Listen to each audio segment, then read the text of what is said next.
Welcome to the Roadshow podcast. Let's all be honest. All right. I don't have a condition. I just really like weed. So how did you get the thing? How did you get the medical card? So there's this website online called honolly.com. This sounds fantastic already. Go on. Yeah. Are you about to land yourself in some trouble, or are we good? Fuck yes, let's go. Honolly.com. They'll set you up with like you type in your postcode, and they'll say the localized doctors around you that can like prescribe weed rather. Right. And then you just go and bullshit them. you just walk in there like. You're like, my back hurts. Yeah. They can't test that. Right. Yeah. You know. Fuck. And I'm sad a lot. All right. Well, here's okay. You can't be like, I like weed. No. Well, you could probably go in there and be like, I hate heroin. Yeah. But I'm doing too much of it. And they're like, well, fuck, have you tried weed? Back pain is the gateway drug, though, right? It is. It's the gateway to. It is. Have you seen that? What's that fucking show on Netflix called? The guy that his son dies from pills. Oh, is this the opioid one? Yeah. I haven't seen it. I've heard The people talk about it. Pharmacist. The pharmacist, yeah, it keeps popping up actually. Is it good? Have you watched it? Fantastic. This guy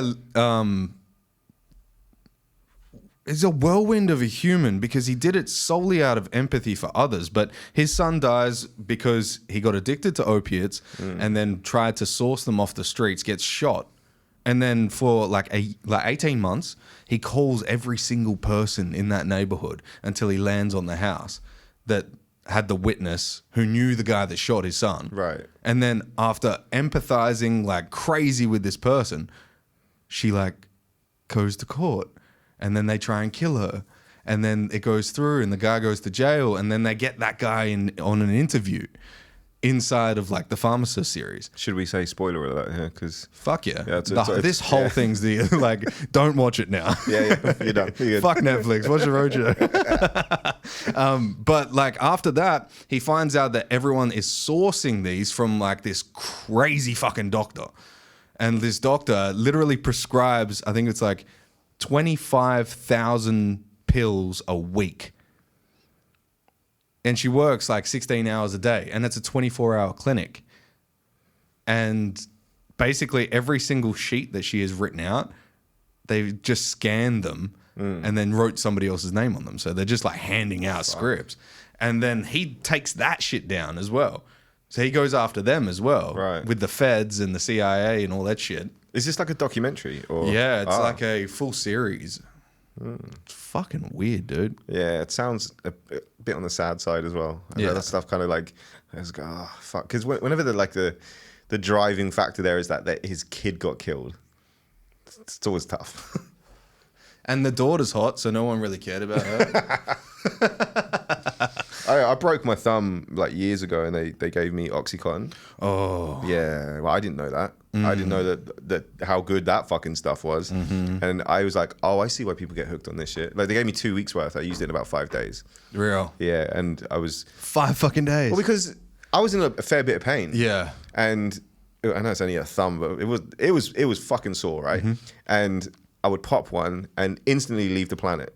Because I was taking them with, I think it was like with gabapentin or something else, another painkiller. And I was like, oh man, this is, all right, and here we go. We feel good now. As soon as it wore off, I would just pop another one. Yeah. It didn't You shit. get the toe curling as well. You're like, oh. I didn't realize you don't shit for a while as well. Like they constipate the hell out of you. And then I went for my checkup. And they were like, how are you for pain meds? And I was like, I've used them all. And they were like, okay, we'll write you another prescription. I was like, well, I don't think so. Yeah. They were like, you want to do this without pain medication? I was like, I think I have to, don't you? Like, yeah. It's crazy how they would just willing. So my point was like, they would just like, oh yeah, here you go, here's more. I'm like, dude, clearly have an issue here. Like, or I'm going to get one if I fucking don't. Or I mean, I have a pretty addictive personality. Yeah, I was in hospital I've had 7 surgeries this year. Jesus. I've got Crohn's disease. Oh, okay. So it's fistulating. So basically it means my colon's spreading out into my muscles. Wow. It's fucking disgusting. But they gave me tapentadol. And because like sometimes the pain is so severe And now I understand why there's Oxycontin, right? Because like when I'm in those fucking times, they put me on like a morphine drip for 2 days. Yeah. Just because I'm like, Too much pain. Too much pain. But the first time I went in there, the pain wasn't that bad, but they gave me Oxycontin regardless, right? And I hadn't shat for like hospital food, come on. 5 days. I hadn't shat for. Now, this is a story that I've told on the podcast before, and it's disgusting, but I like saying it anyway. So I take an Oxycontin because they were like predicting that I needed to poop and there was blood in my stool, right? So they're like, he's going to be in a lot of pain. Let's give him something 15 minutes before so he can like poo comfortably. This is the first time I took Oxycontin, right? Sit on the toilet. And I was like, it hasn't really kicked in yet. Like, I don't think these things are going to do anything. And I'm just sitting there like all pessimistic as fuck. And then it happened. And then it fucking like... The wave? Like the asshole opening up? Asshole opening up, bro. Like, but the wave hit me like from the feet up. Yeah. And I was just like, whoa. And then my asshole was just like, we can relax now. Relax. Yeah. And... okay, so it was Neapolitan ice cream. It started out red from the blood, and then it went to white. Because it must have not shat for so long that the nutrients kept getting pulled from the body, like from the stool into the body, and then chocolate, right? And then you know it's not chocolate, right? Just tell me that. You know it wasn't chocolate. You didn't... I found out on right, taste. Good, yeah. I was sitting on the toilet after like this giant shit, and they put those things so they can test the stool in the top of the toilet. It's like a bucket that sits underneath the rim. Like catches it? Yeah, it catches it so they can test it. I filled that whole thing, bro. It was at least like 5 liters, bro. Like it was huge, dude. I filled the whole thing, and then I came. I'm sorry, you what? Yeah, ejaculated, and it hit the mirror, and I'm sitting like 3 meters back from the mirror. All right, listen, bro. it's been great. What do you mean? So you shat, and it was so good that you came. I hadn't shat for like six days. All right. So I think all that pressure on the prostate or something, bro. But it was like that release made me release, and I didn't realize that I'd released until I looked at my cock, and I was like, "Is that cum?" And then I looked on the mirror, I was like, "That is cum." I recognize that anywhere. It's a happy face. Yeah. Wow. And then they tried to give me Oxycontin again, the day after, and I was like, no, that was too good. Yeah. I don't want that. Yeah. And they're like, are you sure we can send you some home? And I was like, no. Yeah, and so positive. And then they gave me ketamine. Yeah. I've never had ketamine, but I've had, It's fucked up, dude. I was tripping balls in the hospital. I was literally looking around at things, and there's like fractals and imagery all over the walls. Just and what you want when you're going through a medical thing, Yeah, exactly. I'm like, can you treat this, but also your hair's blue? So, dude, fucking welcome to the Roadshow, bro. Thank you for having me. What a great fucking introduction. I am very glad that wasn't the way that you introduced yourself before we started. No. Let me tell you about the time that I came when I shat myself. All right, yeah, go. Cool. I was actually talking to a buddy of mine the other day. You know, like this simulation theory, yeah? Yeah. So I went down to a fucking rabbit hole of that stuff. Because those things fascinate me anyway. Mm-hmm. The people who get interested in them fascinate me for the reasons that they get into them. And then some of them just genuinely fascinate me. Right. The simulation theory is one of them because I think it's one that you can't... You have to accept that if it is possible to simulate like an entire world, like a universe or whatever, at some point, we may not have it now, but if you can do it in the future, then you kind of have to accept the fact that that means it could potentially have already been done. So I'm fine with that. Blows my mind, but I'm fine with that. I was talking to my buddy about it, and I had told him that the week before I was driving to a gig and I shat myself, right? I'm stand-up comedy. Yeah. I was driving to a gig and I shat myself. And obviously, I'm going to tell people. How far was the gig? Oh, so it was in Fremantle, right? So because you used to live roughly where I live. So it's about 45 minutes away. I'm about 10 minutes into the drive, but I don't have a lot of time between me getting there and getting on stage. So I'm like, all right, so we just have to take the boxes off and do this. You know, it's fine. And when I say shat myself, it's like a cup of water basically came out of my arsehole. That's fine. With a few little reinforcements, and I was like, this is fucked up. And the real fucked up thing is that like I wasn't sick. I felt fine. I don't drink alcohol or anything. There was no reason for anything. Yeah, it was just real bad. I'm like, why did that happen? Yeah.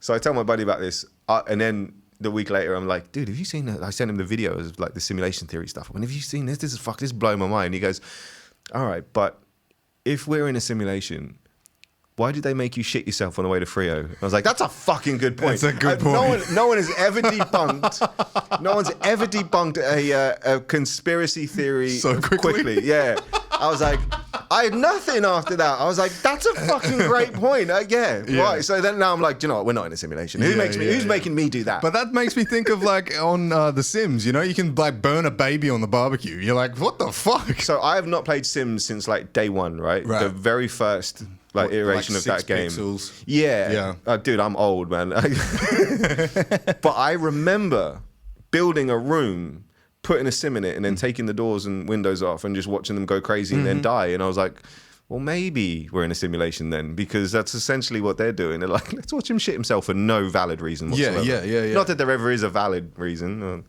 That would be interesting. I didn't come though. Hey, I didn't come.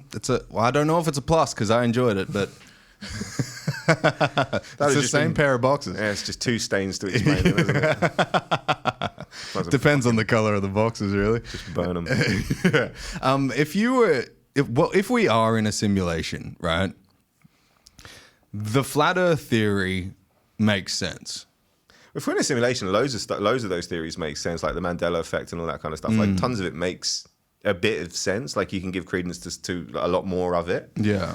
And that shit about like, you know, the moon and how far away it is and all that kind of stuff. Like then you can kind of play with all of it, which is also why the simulation theory is fun. Right. Because you go like, in which case all of them have something to them, I think. That kind of gives me the thought. So when I've taken like a huge dose of mushrooms, you get this like feeling of oneness, like everything is one. Yeah. Right. And if it is a simulation theory, like if the simulation theory is an actual, like,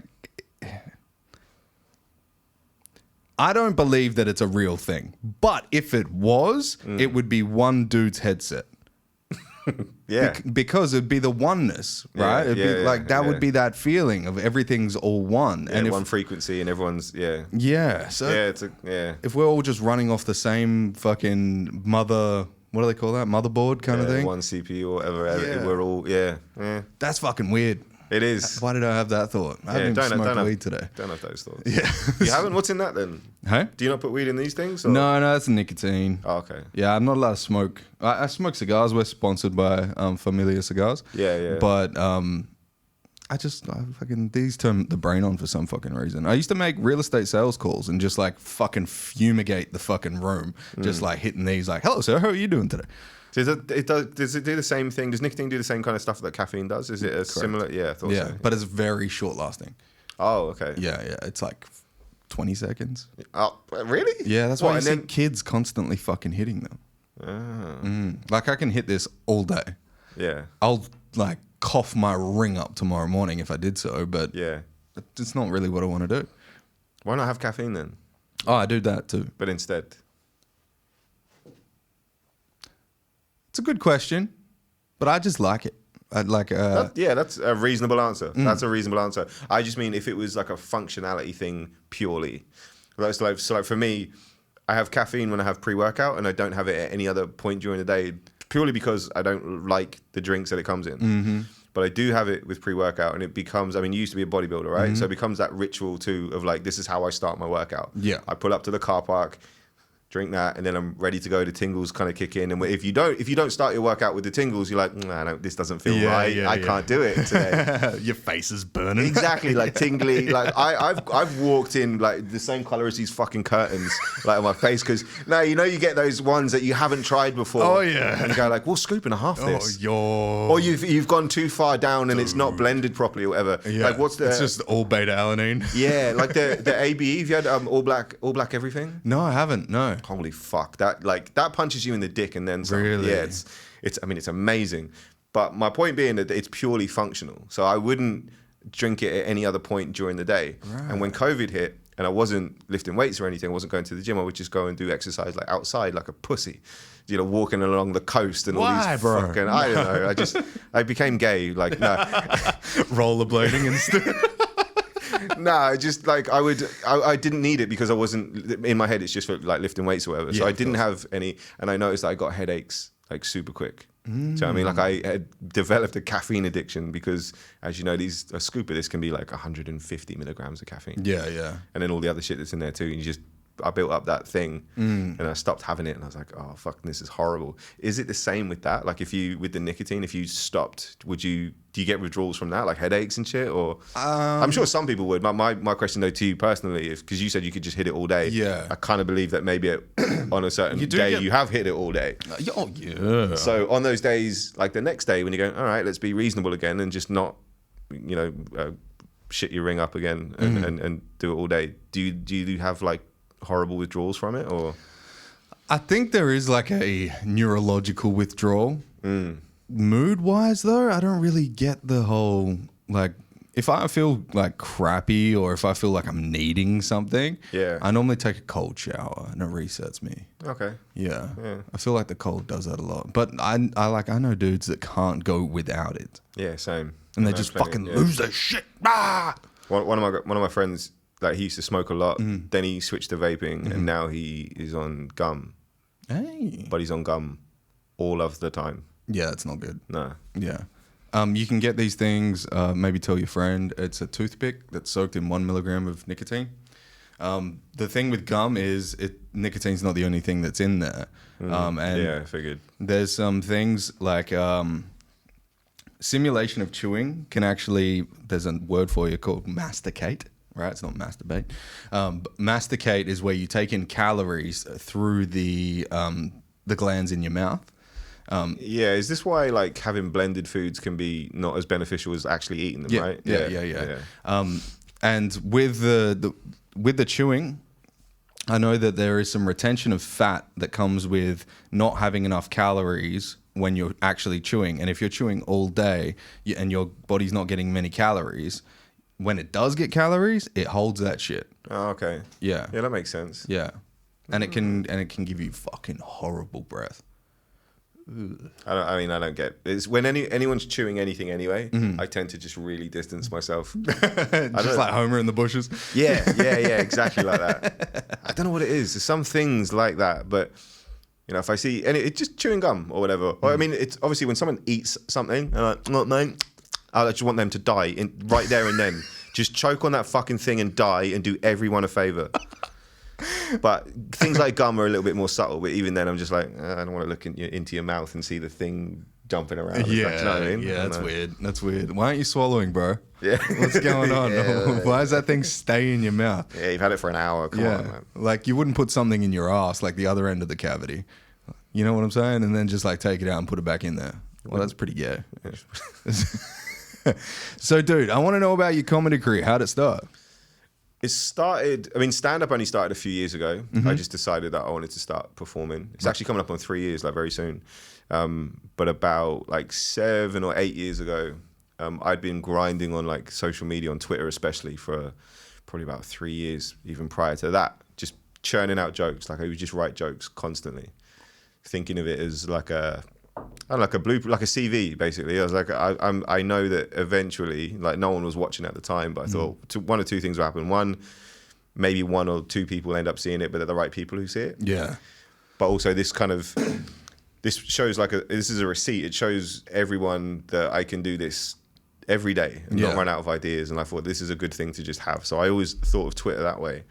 And then, after a while, I just started getting offers from people to do it for them. So, like, people who were running companies, whether it was like I think one of the first big ones I had was this company called The Dad. Like, they were a big social media, like, they had Twitter, Instagram, like, millions of followers and stuff. And they just needed fresh material all the time. Right. And they're like, well, we'll just pay you to do it. And I was like, yeah, done. So that was, like, one of my first big jobs. And then... How far in?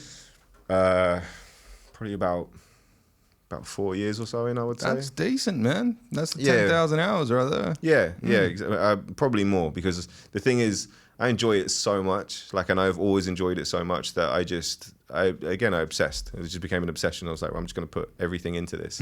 All the eggs in one basket, lean in, because that's just how I am. I just believe in that. That's awesome. These people have got like all their fingers in different parts, like good on them, but I don't.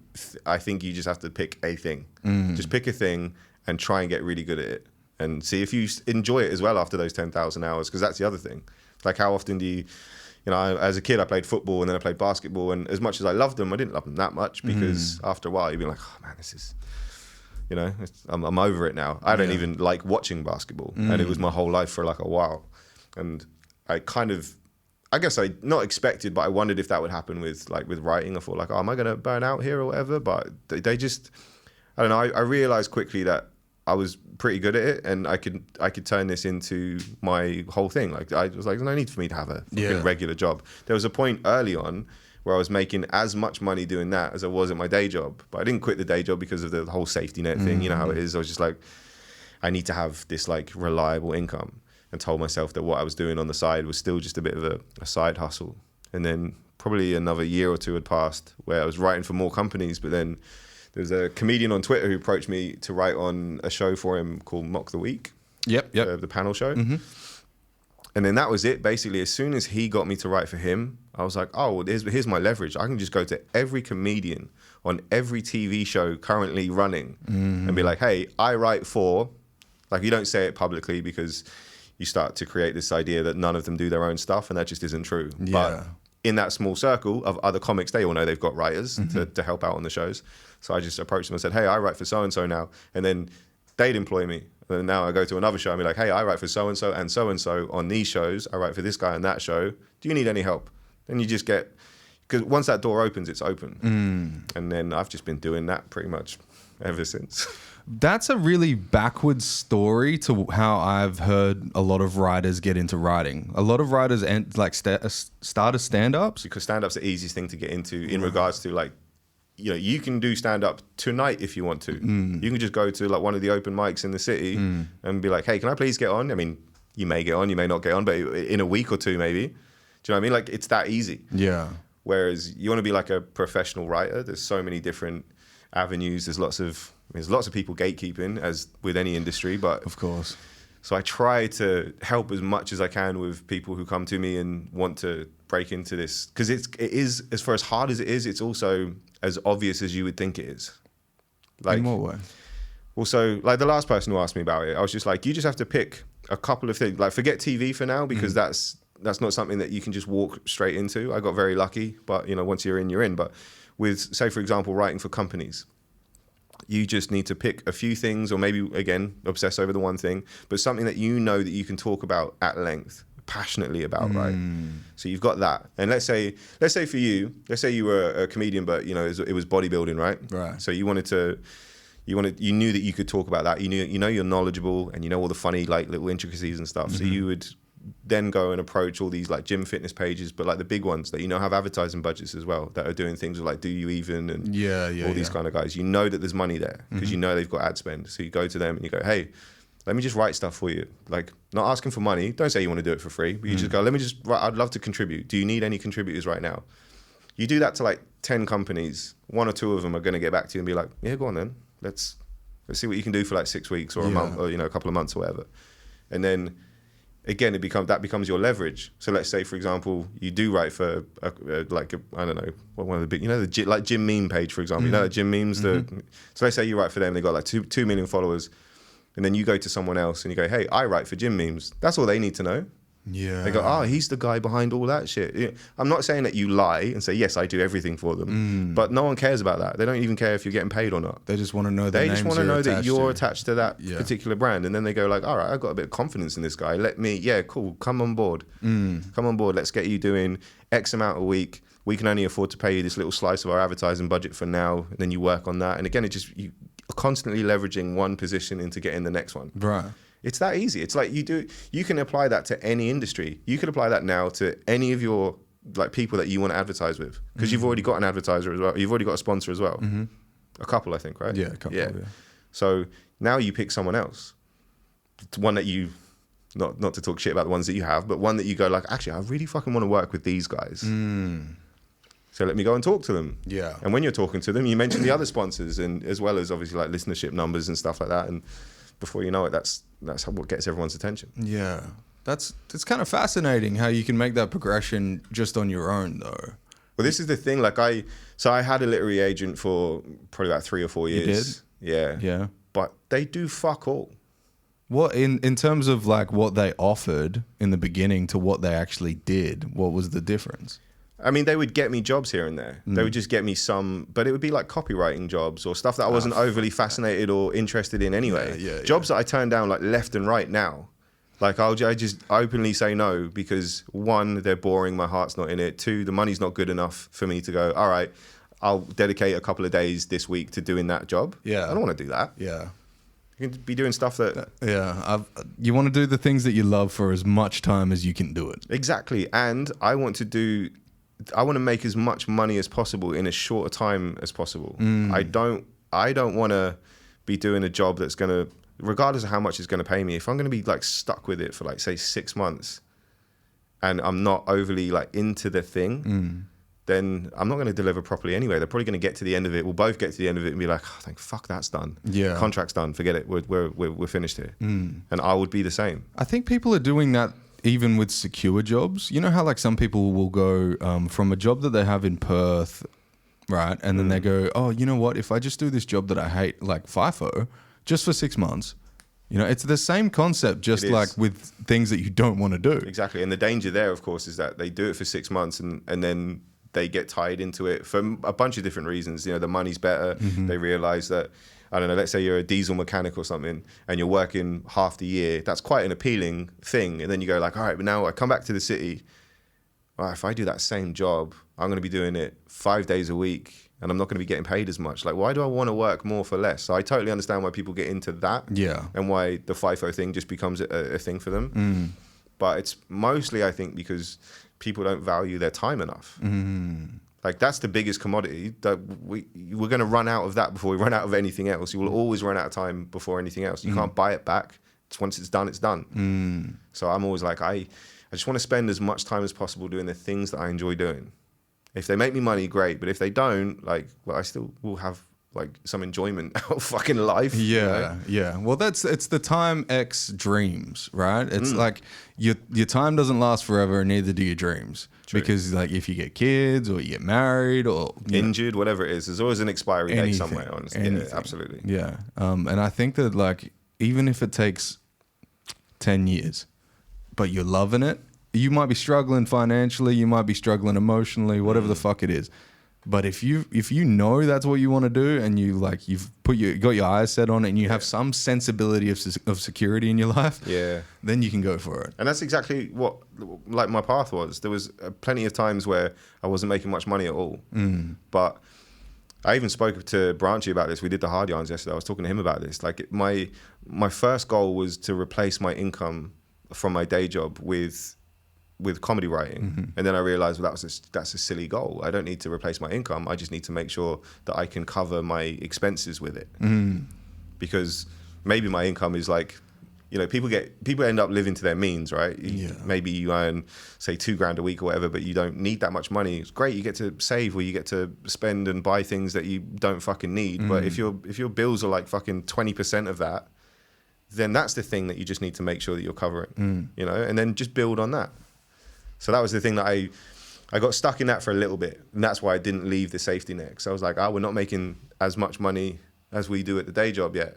And it was my wife. She was just like, yeah, but if you fuck the day job off, look how much more time during the day you have to dedicate to the stuff that you're doing now in the evenings. You get more time and you can do more work.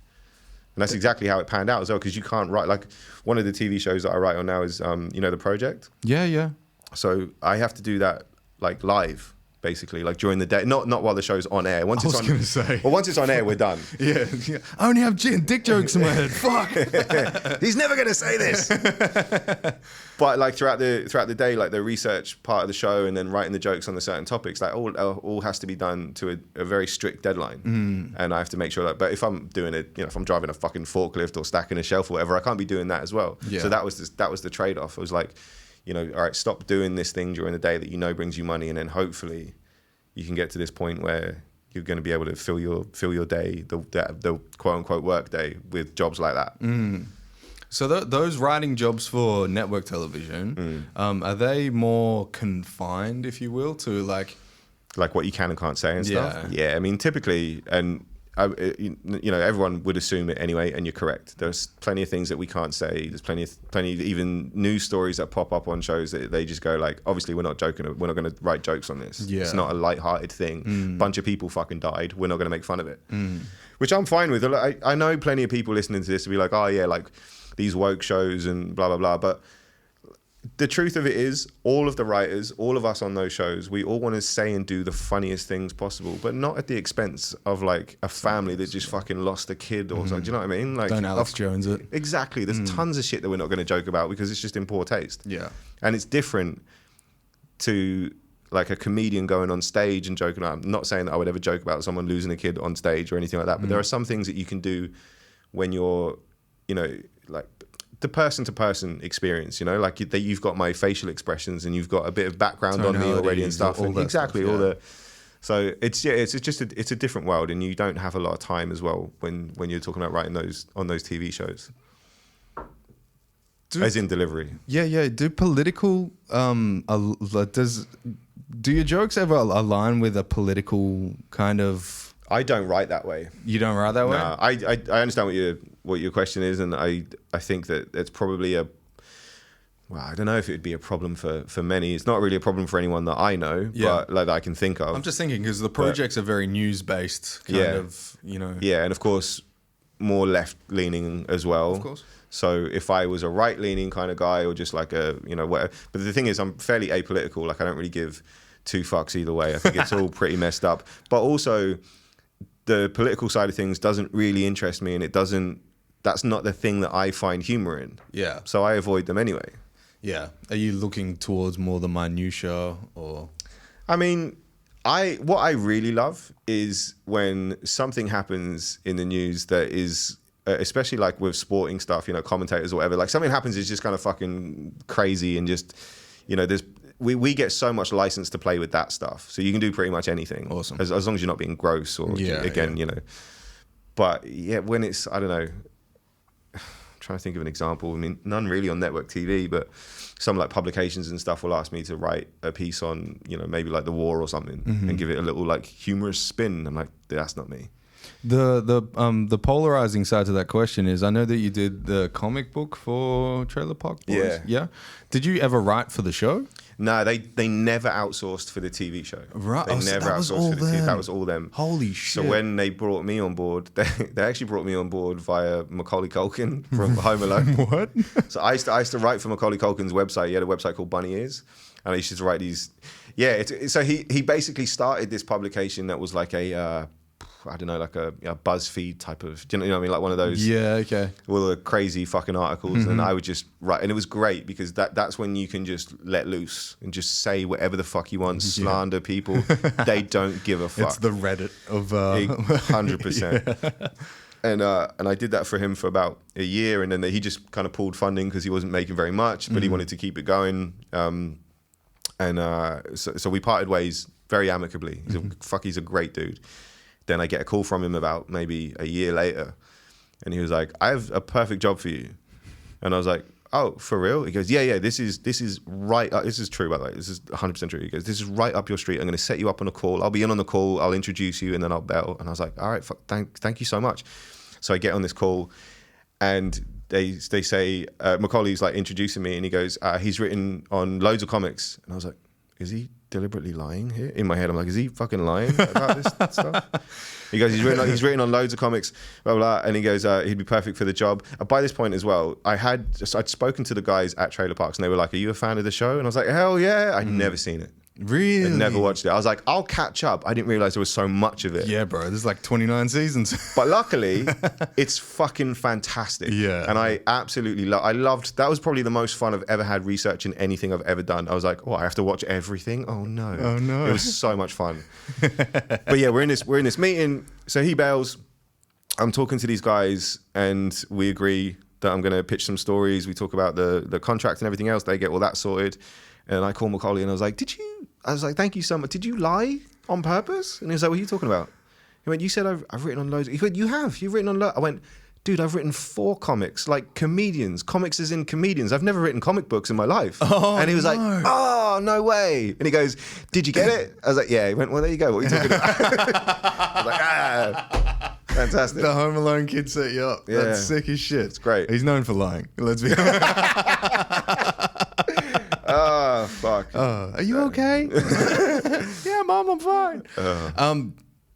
The whole not Sorry, yeah, I got off on a massive tangent there. What were you asking about the Trailer Park Boys? Yeah, so before that, was your alignments to get in with American media? Or was it always just like, it doesn't matter where it's coming from? I didn't really have an idea of where, you know, I was going to, I just got popular on Twitter, mostly with Americans. Yeah, I was going to say, because your Twitter following is crazy, right? It's like 120, I think. That's massive for Twitter for an Australian. Yeah, but That's like more than the government. there's like, there's probably about, I think now there's maybe about 10 or 15% of them that are actually here. The rest of them are in the UK and most of them are in America. And as opposed to like my Instagram, where I think it's a little bit more, so there's about 100,000 on Instagram, and I think maybe about 30% of them are here. Oh, well, that's way better. Have you got TikTok as well? No, I mean I do, but I don't use it. Right. Like, which I know is, you know, put stuff out everywhere, but I don't really make video content that often, unless I have stand-up clips, which are on TikTok, but they always do way better on my Instagram, obviously, because there's a bigger following there. So I'm just like, I'll just do this thing. You can post TikTok photos now. Yeah, I know. And I mean, I'm so hypocritical because another big part of my job for a while was to run social media accounts for companies. And my thing would be like, Post everywhere. Post everywhere. Post them on YouTube Shorts because they get massive traction at the moment. Post to TikTok. Just make sure you're thinking about the metadata of what you're posting, because TikTok will bury things that are made elsewhere. I'm sure you know this. So I know how important it is. But for me, I'm just like, well, I don't necessarily want to be the social media guy. Like, I always wanted it to take off, of course, because who doesn't? But I wanted social media to be the thing that I would use as my, as I said before, like my CV. Like, look what I can do and look what I do now. And that will be the thing, hopefully, that gets me my work. And to be honest, it has. Which, again, to your point earlier about agents, yeah, they're redundant. In that sense, anyway. For me, my agent was pretty much, I don't know, in 2-3 years, he probably got me like half a dozen jobs. Yeah, right. I wonder if there's like a hierarchy to that job then. You know, there's like with comics and writers, obviously the best of the best shine through, they get the best work and all that kind of stuff. But for agents, is it just like a pecking order where it's like, you know, like I'm going to scout a bunch of comics and then hopefully one shines and then I can make money off that fucker? Yeah, I mean, good question. And basically it works the exact same way. Like, obviously you have like your top tier comedians, for example. Let's just take acts, forget like writers and everything else. Let's just take like your top acts nationally, well, globally. Yeah. They're going to gravitate towards the agents that have all the other big acts. So once one of those agents lands, like a Jim Jeffries or a Chris Rock or whatever, like more comics are going to likely go to that because they know that they're going to get, you know, they've got the reputation. Which, you know, I'm just not in that world yet, but I'm not in that. Yeah. So I don't know. I don't really think about it too much because part of me also thinks like, well, would you want to go to the agency that has Chris Rock and he's going to get first pick of everything? But yeah, true. From what I've seen, because like some of my friends in the UK that are writers and actors, like they're with like United or, you know, they'll be with like one of the bigger agencies, and then you look at who United have, you're like, fuck, they have everyone. Yeah, they've got everybody. So you're on like the bottom of the list. Yeah, I mean, I'm not even like on the list because I haven't approached any of them, and none of them have. No, I was saying if you were to jump on with them, you'd be. Oh yeah, I would be right. Them. Yeah, right, because complete unknown. And I guess that's the cool thing about building yourself up in like writing is still comedy, and you're transferring now your writing skills into your stand-up. Yeah. Are you have you faced anything over the last 3 years that was like eye-opening to what stand-up actually is? Because I imagine writing a joke in your head, it's funny, and then on paper it's funny, and then like you get on stage and everyone's just like, oh shit, like. Well, I'm amazing, so that never happened. No, it's funny because the main thing, the big difference for me was exactly that. Because when you write a joke, especially if I'm writing it for someone. So a comedian has come to me and said, like, I'm doing a corporate for so-and-so. Can you write me like 20 options for jokes on, I don't know, this company, like this oil company or something? So you just write a bunch of jokes. They take them. the buck stops with them. Like, you decided that they were funny when I wrote them for you. Now you're taking them on stage, but ultimately it's like it's their responsibility now to sell it to the crowd. Whereas when you're doing your own stuff, there's really no excuse because it's your voice. It's the thing that you wanted to say and wanted to talk about. So yeah, you conceive of an idea of a premise or whatever, and you go, all right, this is funny. Yeah, okay, I can do this. And then you get on stage, and as you say, that feedback is so instantaneous that I haven't experienced anything like it. I mean, I know you do music as well. I don't know if about live music or... I don't play live. I'm just the producer. Okay, so you like mix and stuff. So, but I mean, I imagine for like musicians, it might be kind of similar, but even then, like, they know what the song sounds like before they play it. Do you know what I mean? Yeah, I don't know. For me, it's a very unique experience where if I have an idea for something and then I go and share it with a bunch of people and they don't like it, I then have to go like, you don't really know what you're doing. Like, why did you think that was funny? Did you tell it wrong? Is this a thing that only you particularly find? Like, was this not universal enough? There can be tons of reasons. And sometimes it can just be the way that you've said it or the thing that you've said before you said that. True. Like, if I don't... a leeway problem. Yeah, like, or if I just haven't established myself properly. Sometimes...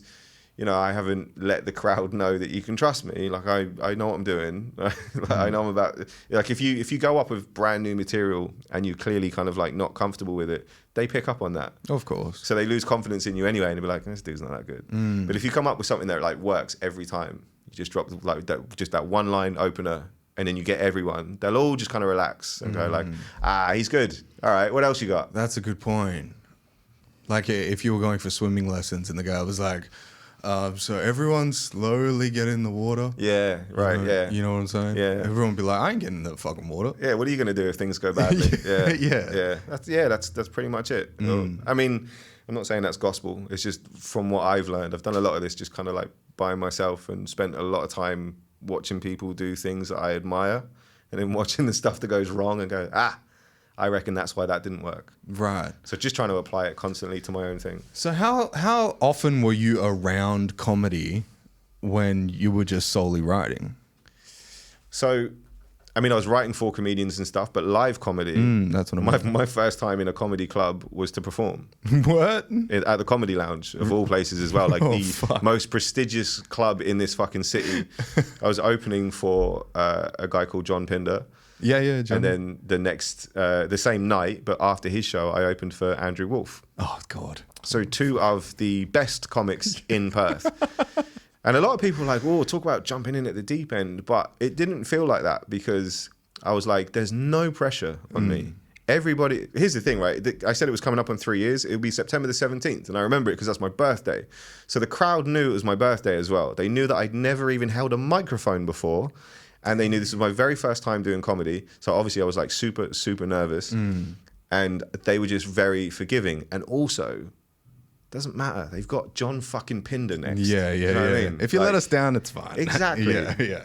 But we didn't come to see you. The show isn't this isn't your show. You're just I was an afterthought. I was a little bonus maybe, but like if it was good, I was a bonus. But like no one really gave a fuck. They were there for those guys. Has anyone put you on after John now?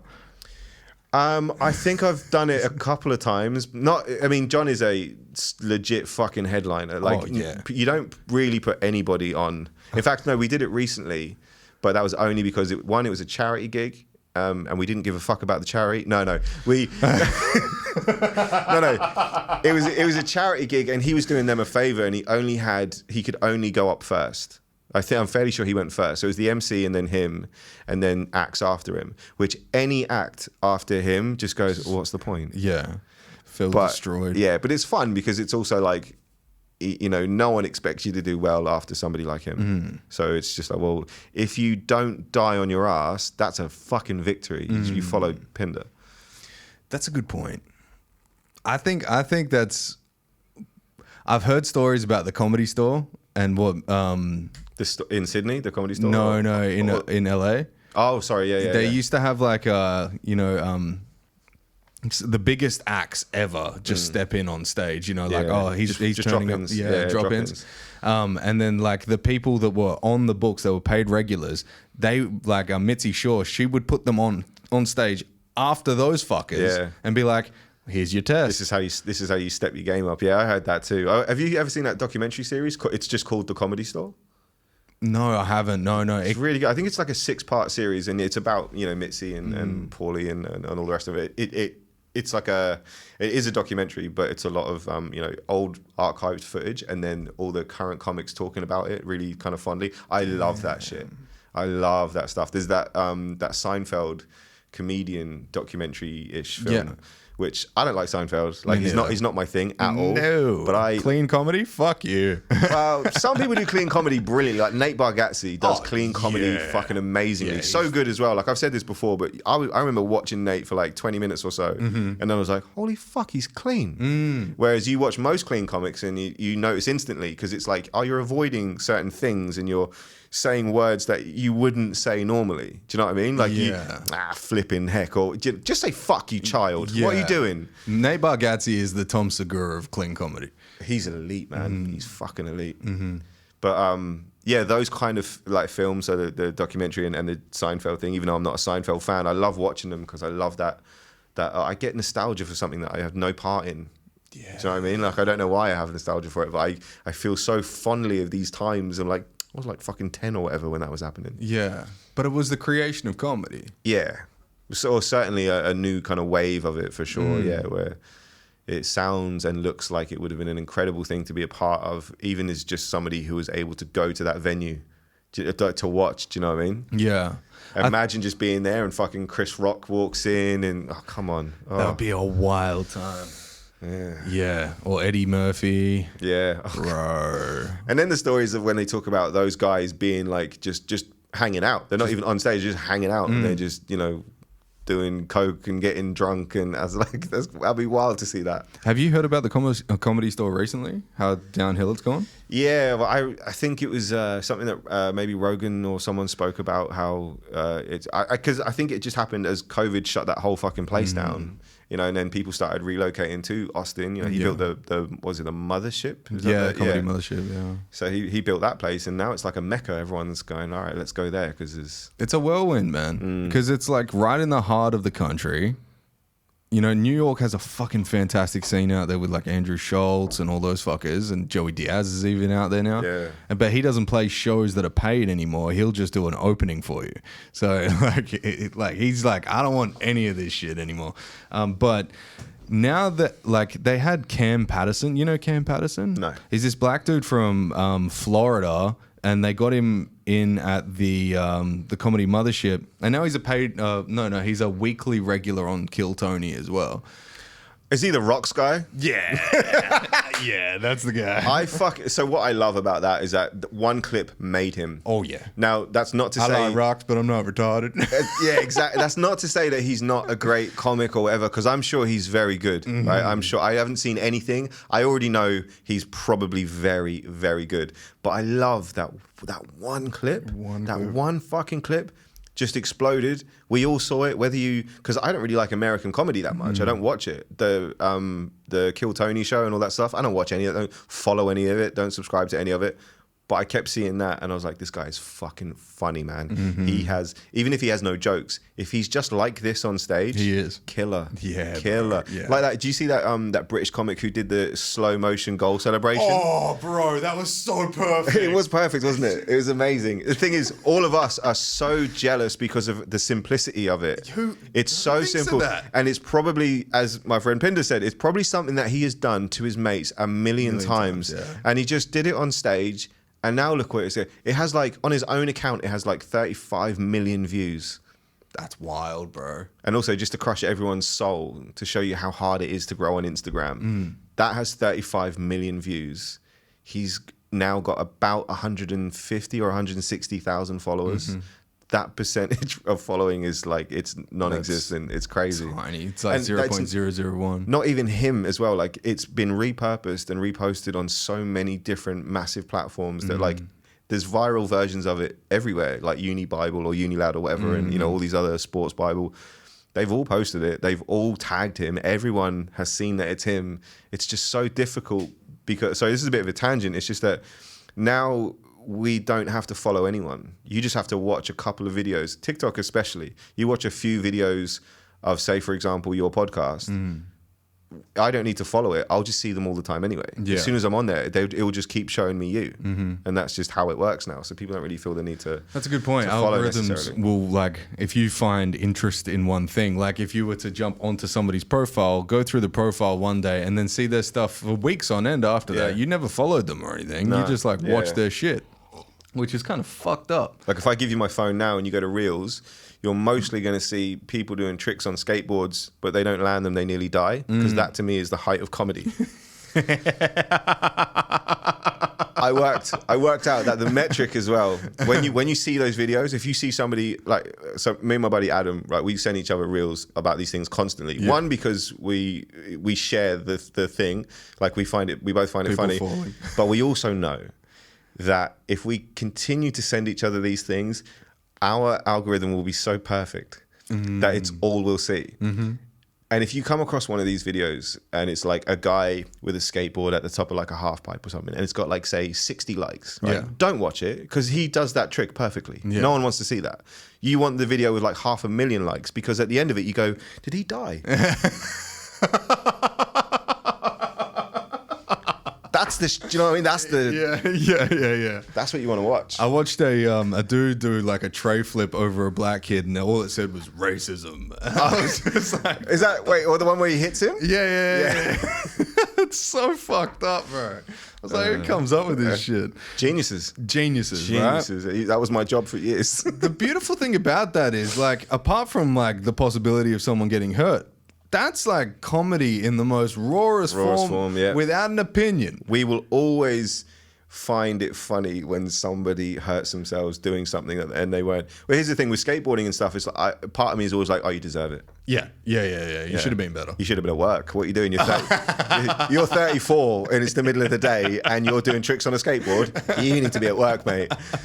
But when you see like, so I've been seeing a bunch of these videos where I'm not a car guy, right? I don't know shit about cars, but like I guess they're doing like donuts or whatever, where they'll Burnouts. Yeah, but they'll hit people.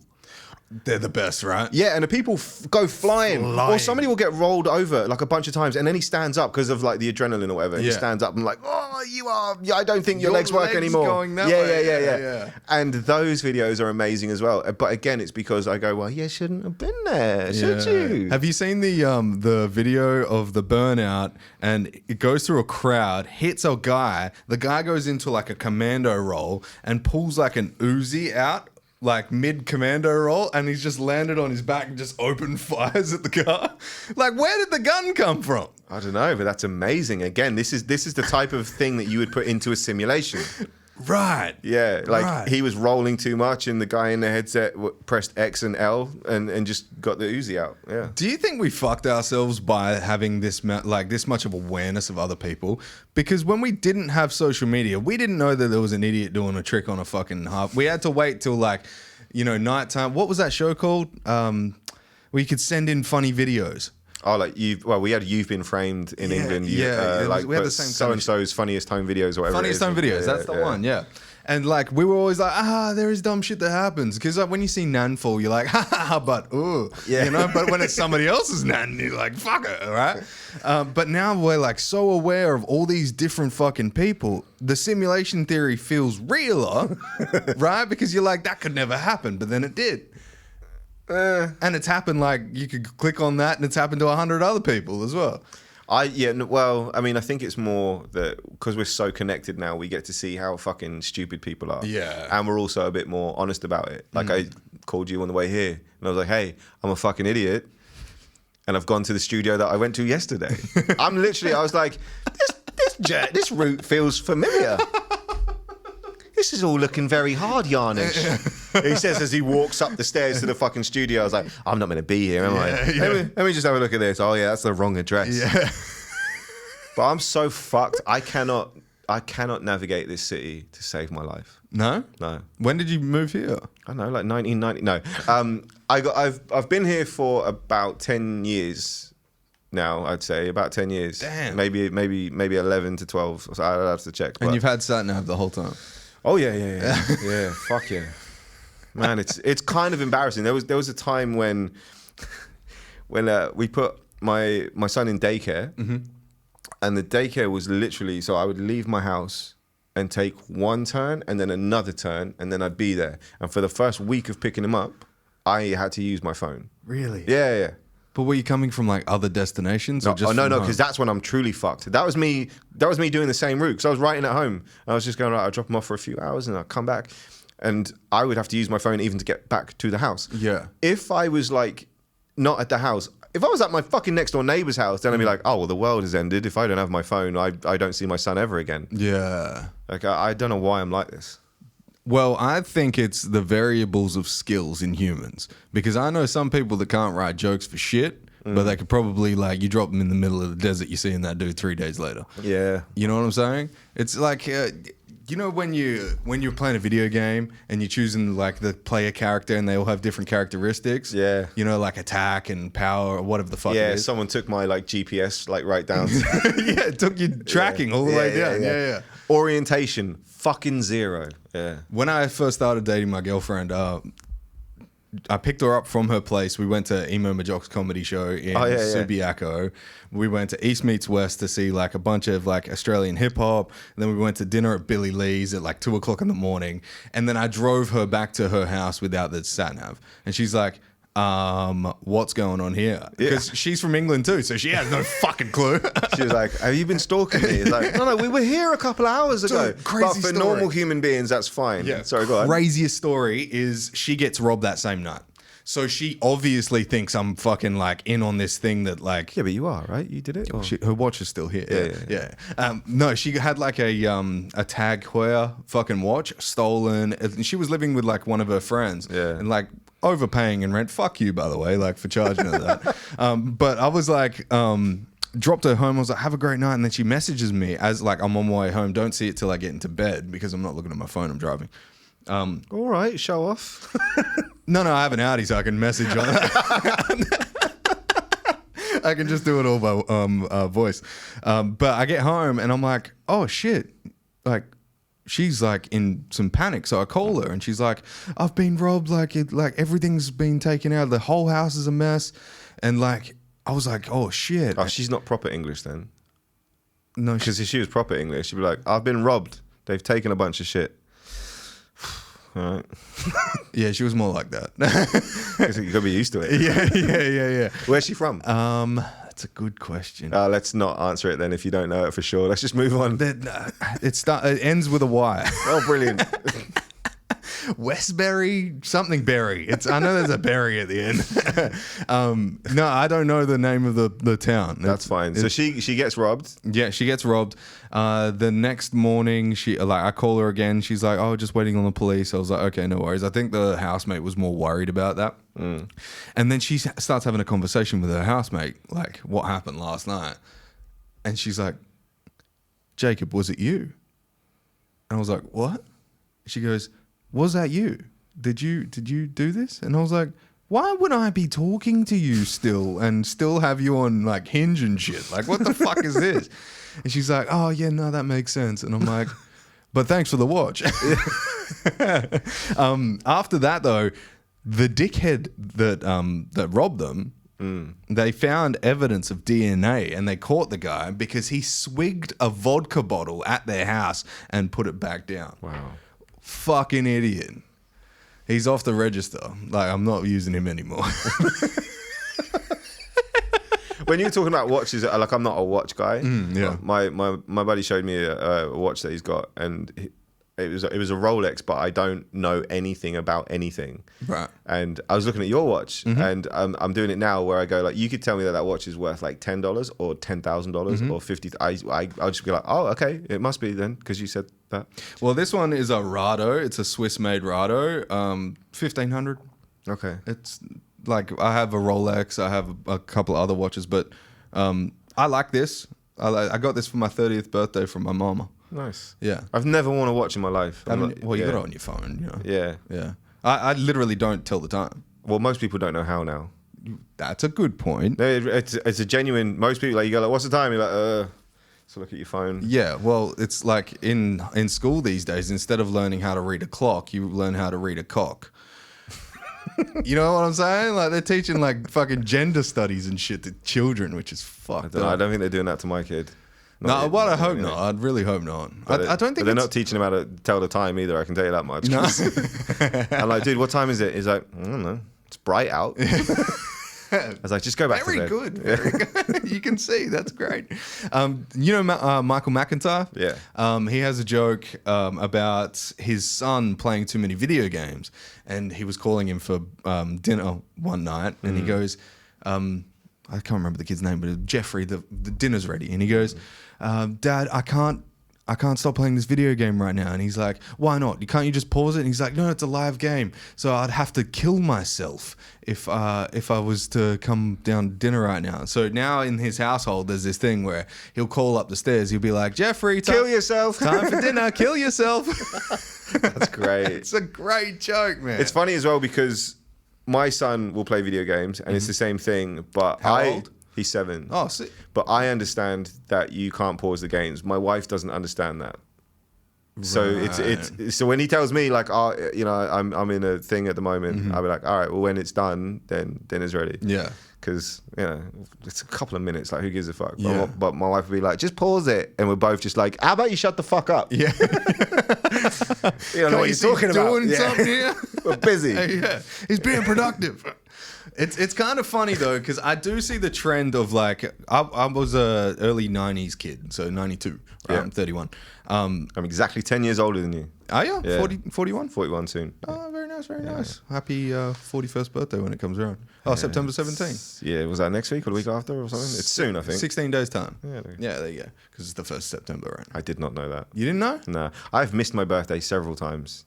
Whoa. Just from, not because I didn't know when my birthday, I don't know when my birthday is, but I would be I like. didn't think the clock thing went like completely to the calendar as well. I don't even know what year it is.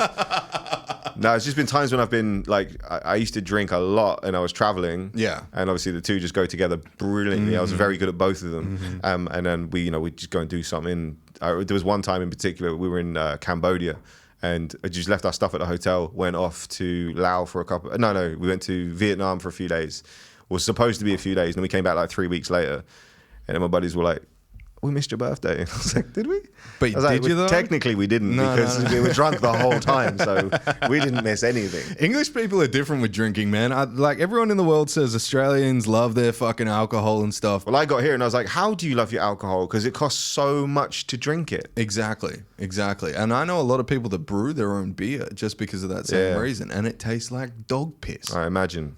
It's not good, man. No. But I think like in the UK, rather, I remember being in Scotland and having a pint, and it was like fucking £1.50. Yeah, I mean, this was when I was like 16. That's the thing. Like, I know it's changed a lot, but I haven't drunk since I was your age. Actually, so I stopped drinking 10 years ago, about 11 years ago. But I roughly turned 30, get thereabouts, and I was just like, all right, let's behave now, because I was just drinking too much, and it was a terrible lifestyle for me. And self-destructive, or I mean, because you're pretty jacked now. It's hard to explain, but have you ever had that thing where you just go, maybe like you'll see friends and you just go, oh, they still do the thing that we did when we were like kids. You haven't really grown up or moved on. And I felt that about myself. And I was like, I'd be, I'm like 28, 29 and justifying it because I'm in South America or India or something and going, oh, it's fun to just get fucked up all the time. I was like, but then what? Like, where are you going? Yeah. And I wanted to be a dad at some point. I knew that. And as soon as that kind of started entering my mind, I was just like, all right, let's... Because I had a shitty childhood. My parents were addicted to fucking everything under the sun. I was like, well, we know I don't want to be like that. So let's just focus on, just being better. Just be a better fucking everything. And the one thing that was really holding me back, creatively as well, was alcohol. Right. As soon as I stopped drinking and my son was born and then my career took off, I was like, well, there you go. Those aren't coincidences. Was there any other substances? No, it was just never alcohol. Done. The only other thing that I've done, I've spoken about this on a few podcasts because it's perfect for podcasting, it was ayahuasca. I did that when I was in Peru a few times. Beautiful. But I didn't do that in the sense of like, oh, this is something to get messed up on, because I didn't know what it was. When I met people that were there to do it for certain reasons, usually to get past like trauma or addiction and stuff. I didn't even consider it for that. I was just like, well, you're in Peru. Do the thing that the Peruvians do because it's a big part of their culture. Like kids do it from an early age. And I did it, and I was just like, this is fucking horrible. Really? Pivotal though. It was like probably the most important thing I think that I have ever done but it's not a fun experience. Not even fucking close to fun. I mean, you throw up. Like it's. How many times did you? 3. 3 times. Yeah. So the first time, did you trip? I tripped all 3 times. The first one was more intense. Right. The you know, as you can imagine, as the second and the third one weren't as intense, but the first one was like someone went, "Hey, do you want to see what hell looks like?" and then fucking shows it to you. Damn, dude. And the thing is, because I've never done any drugs either, I had no other reference to what the feeling would be like. You never tried mushrooms or fucking Nothing. anything? I've never weed, cocaine. I've never smoked or inhaled anything. I've never done any. I know I'm boring as fuck, but because I had no frame of reference, I remember drinking. It's like a thick syrup, right? Yeah. It's fucking disgusting. I remember drinking it and going, all right. So I was sat there with this shaman and a few other people in this tent, and it was about, I don't know, 20 minutes or so past, and I was like, well, this isn't doing anything. Like this is just probably one of those things that's in your head. And then the next thing I know, my arms are gone from here down, but it's because I had rested back. I'd like leaned back. On pins and needles. No, well, I'd leaned back, but like my elbows were now touching the floor. So Yeah. I'm like, because I just slipped down. It's really hard. I don't know if this is typical. Like I can't speak to everyone's experience, but I had no use really of my body, but my mind was sharp as, like I knew everything that was going on. Like I knew everything. And I knew exactly why I was feeling the way that I was feeling and stuff, but my arms had just sort of disappeared. And then for a split second, I was like, oh, so this thing takes your arms away from you. Like, your arms just leave. I was like, And I was like, no, don't be fucking stupid. What's really happened here? It's like, okay. So all my energy to bring myself back up to a sitting position. And then it started to take effect properly. And I was like, oh, here we go. Yeah, no, this wasn't in your head or anything. This is a fucking full-on experience. Was there any breakthroughs that you didn't? Oh yeah. Like I carried a lot of like hate and resentment from my childhood with my parents, especially with my mother, and she was like the first thing that I saw, and then like coming out of it as well, I just kind of let it all go. I just started to forgive and just go like, do you know what? It's, you know, it sounds kind of like blasé because I've talked about it at length now, and I've worked it out with myself, and you know, it's not a thing for me anymore. But it used to be a huge point in contention for me, and now it's like, you know, the thing that happened, and we're not there anymore. Like we're here now. So why are you holding on to it? And why were you so, you know, there's no point in being so bitter about it. They were people too. This is the other thing that like I never even considered. I demonized my mum and dad so much. But I was like, they were people. They just might have had you when they were like really young and didn't know what they were doing. Like everyone fucking makes mistakes. Like just move on. Just fucking get over it. Nothing helped me get over anything the way ayahuasca helped me get past that. Wow.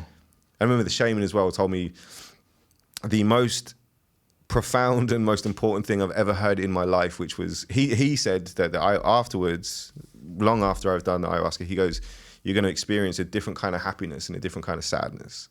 Like they're both going to be magnified. I don't necessarily think that's true, but the thing that he said that I will remember forever was, he said that regardless of how you feel, you just need to remember that they're both fleeting. Like you don't deserve to be in either of them, and you can't expect to be in either of them. So if you're sad, just be in it. It's not, you don't deserve to be in it, but you also don't deserve to not be in it and never experience it. That's a ridiculous way to expect to live. And the same with happiness. You're going to be happy, but you're not always going to be happy. You don't deserve to be happy all the time, and it's unrealistic to expect to be happy all the time. And it's the same with the sadness. And then I think once I've kind of like taken that on board properly, obviously you listen to it at the time, but once you really understand what that is, that was life changing, because after that you can kind of get past just about anything. If you understand that the thing that you're in is just the thing that you're in now. Were you the type of person that was always asking why you weren't happy? No, not really, because I knew I wasn't happy. Right. Like I knew all the bitterness and all the hatred, resentment, all that stuff. I knew I had a reason for it. So I was like, well, we know why we feel the way that we do, and we know why we treat people the way that we do, or we look at relationships the way that we do. We get it. But that was my excuse as well. That's some real shit. Yeah. That's some real shit to like admit to yourself that it was an excuse. because a lot of people want to take their trauma and their past and stuff as a real faculty, right? They want to be like, okay, no, I'm this way because of that. So and so happened to me. Yeah, it's like, yeah, but these things happen to many people, and you just have to decide: is this going to be the thing that shapes me? And like, I think the big one for me was knowing that my mother also had a bad childhood. Apparently, I'm like, how's that an excuse? So you knew what it was like and you did it to me anyway? Like, surely, because now I know what it's like. I'm not doing it to my son just because. If anything, I'm using it as a blueprint of what not to do. Right, yeah. Because that makes more sense to me. Yeah, I do the same thing with my just way of conversation.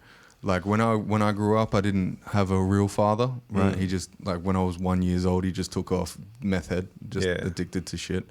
And I always felt like I got so envious whenever I'd go to school, I'd see like the dads picking up the fucking kids and I'd be like, fuck you, you know, like, but just having that thought as a fucking 6-7 year old, you know, that's a wild thing to have.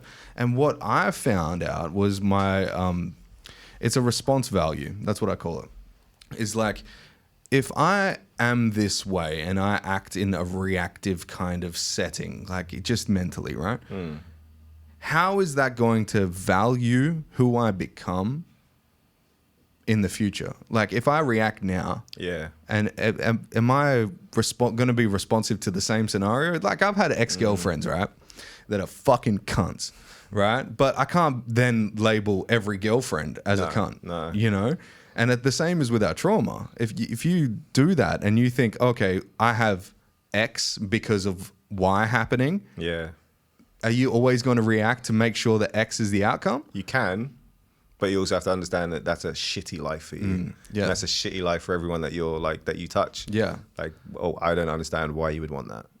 Well, I think that's just like it's the easy way out though. But to be able to blame your actions or your feelings and stuff on something else and go like, oh, it's not really my fault. It's just the easy way out, isn't it? It is the easy way out for conscious beings, for sure. Yeah. But I think like from like where we come from, if that is true, primates, right? The ape family. No, that's simulation theory. But in Darwinism, they believe that we came from apes, right? Well, they believe that we share a common ancestor. Correct, chimpanzees. Yeah, but not the actual chimpanzee itself. No, it was. There is a like quote unquote missing link. According to that theory, it's not that we were ever monkeys. We didn't like evolve. It was most likely a Neanderthal, fuck the monkey, whatever. Yeah, there was a whole lot of fucking going on. Yeah, for sure. yeah. Like, have you heard about Denisovans? No. Yeah, so there's like a whole bunch of like homo bipedal hominids that like you wouldn't believe what these fucking things were. So the Denisovans were strictly on one island and they were like pygmy people, right? I have heard about this. This is more recent, right? Okay. Yeah. Everything on the island was pygmy. Even the elephants. The elephants didn't grow any higher than 4 foot Okay, I didn't hear about this. Yeah. Everything on the island was fucking pygmy. So elephants, tiny little, but the people were fucking tiny. They're like 2 feet tall. They're like this fucking big, right? And they would go in packs and hunt these elephants. So imagine like a fucking, like a farm pen of like a fucking cuddly like... Yeah, like a petting zoo. Petting zoo. But then imagine what would happen if like, you know, if you or I just rocked up on that island. We'd just be gods. Like, where's this elephant that you struggle so much? I'm just going to step on him. Mm-hmm. Well, I think that's you've heard about the giant theory, right? Yeah. So there's in every culture, there's always like a significant giant that came. Like Egypt has huge monoliths. Japan had these giant people, but back then they didn't have the nutrients that we have now. So they could have just been 4 foot tall and nobody told them. You know, and then you have like an African dude that's been eating lions come through, and he's fucking real fucking tall. Yeah, but he's like 6'6", but they're still like, no, you're a giant. Yeah. I can see why you did the pyramids. Yeah. You know what I'm saying? That's a wild theory. But back to the trauma thing and ayahuasca. I think ayahuasca and all these different psychological tools that we have now, they're very third eye opening. But people are overusing them now. Like with MDMA, I've used MDMA in a party setting and I've used it in a therapy setting. And it's the same fucking thing. Yeah. As soon as I get into therapy, because I've partied on it, I just want to go like this to the light switch. Yeah. Like, turn some fucking music on. Let's go. But I think that's just programming. When it comes to mushrooms, my friends party on mushrooms. I can't party on mushrooms because I've already done the work on mushrooms. Right. That's interesting. That's true as well. I know people that, you know, they're not party people at all, but they do take mushrooms and they take it, you know. Buddy of mine said recently he went up, actually, I can't remember what he said, but he went to some like national park or whatever, said he just did mushrooms for a couple of hours because it was an amazing experience because it's like, you know, very humbling and strips back all the ego and shit. And he just comes out of it like this, you know, like he said he just feels like a new dude. He does it like not frequently, but he will do it sort of intermittently. And I was like, yeah, it's interesting that people will take the same thing that he used that for to, get fucked up or whatever. Well, I think there's a specific type of energy that lays dormant behind consciousness. And this is a wild fucking thought that I've had recently, which is, you know how you have like dopamine and you have serotonin, and when those get drowned out, you're like, oh, I feel like shit. I think there's like an energy that runs parallel, or if not parallel, concurrent with consciousness, because I don't think it's linear. I think it's very malleable. When you're down and out about energy, there's a thing called earthing. Have you heard about earthing, where you walk the earth in soil with bare feet? Oh, bare feet stuff. Yeah. And your energy comes back up. Your pH level, your potential hydrogen actually increases in the body. Yeah.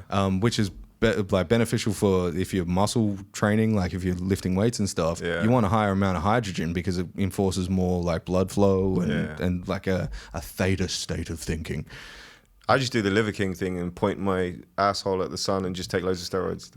That's sick. Yeah, fuck, do that too. If you do it barefoot, you're onto something. What do you think about that guy? I'll go back to that thought in a second. I think he's an irresponsible fuckhead. Purely because, like, there needs to be some kind of law against how, not just him, there's plenty of people online that go, hey, buy my thing.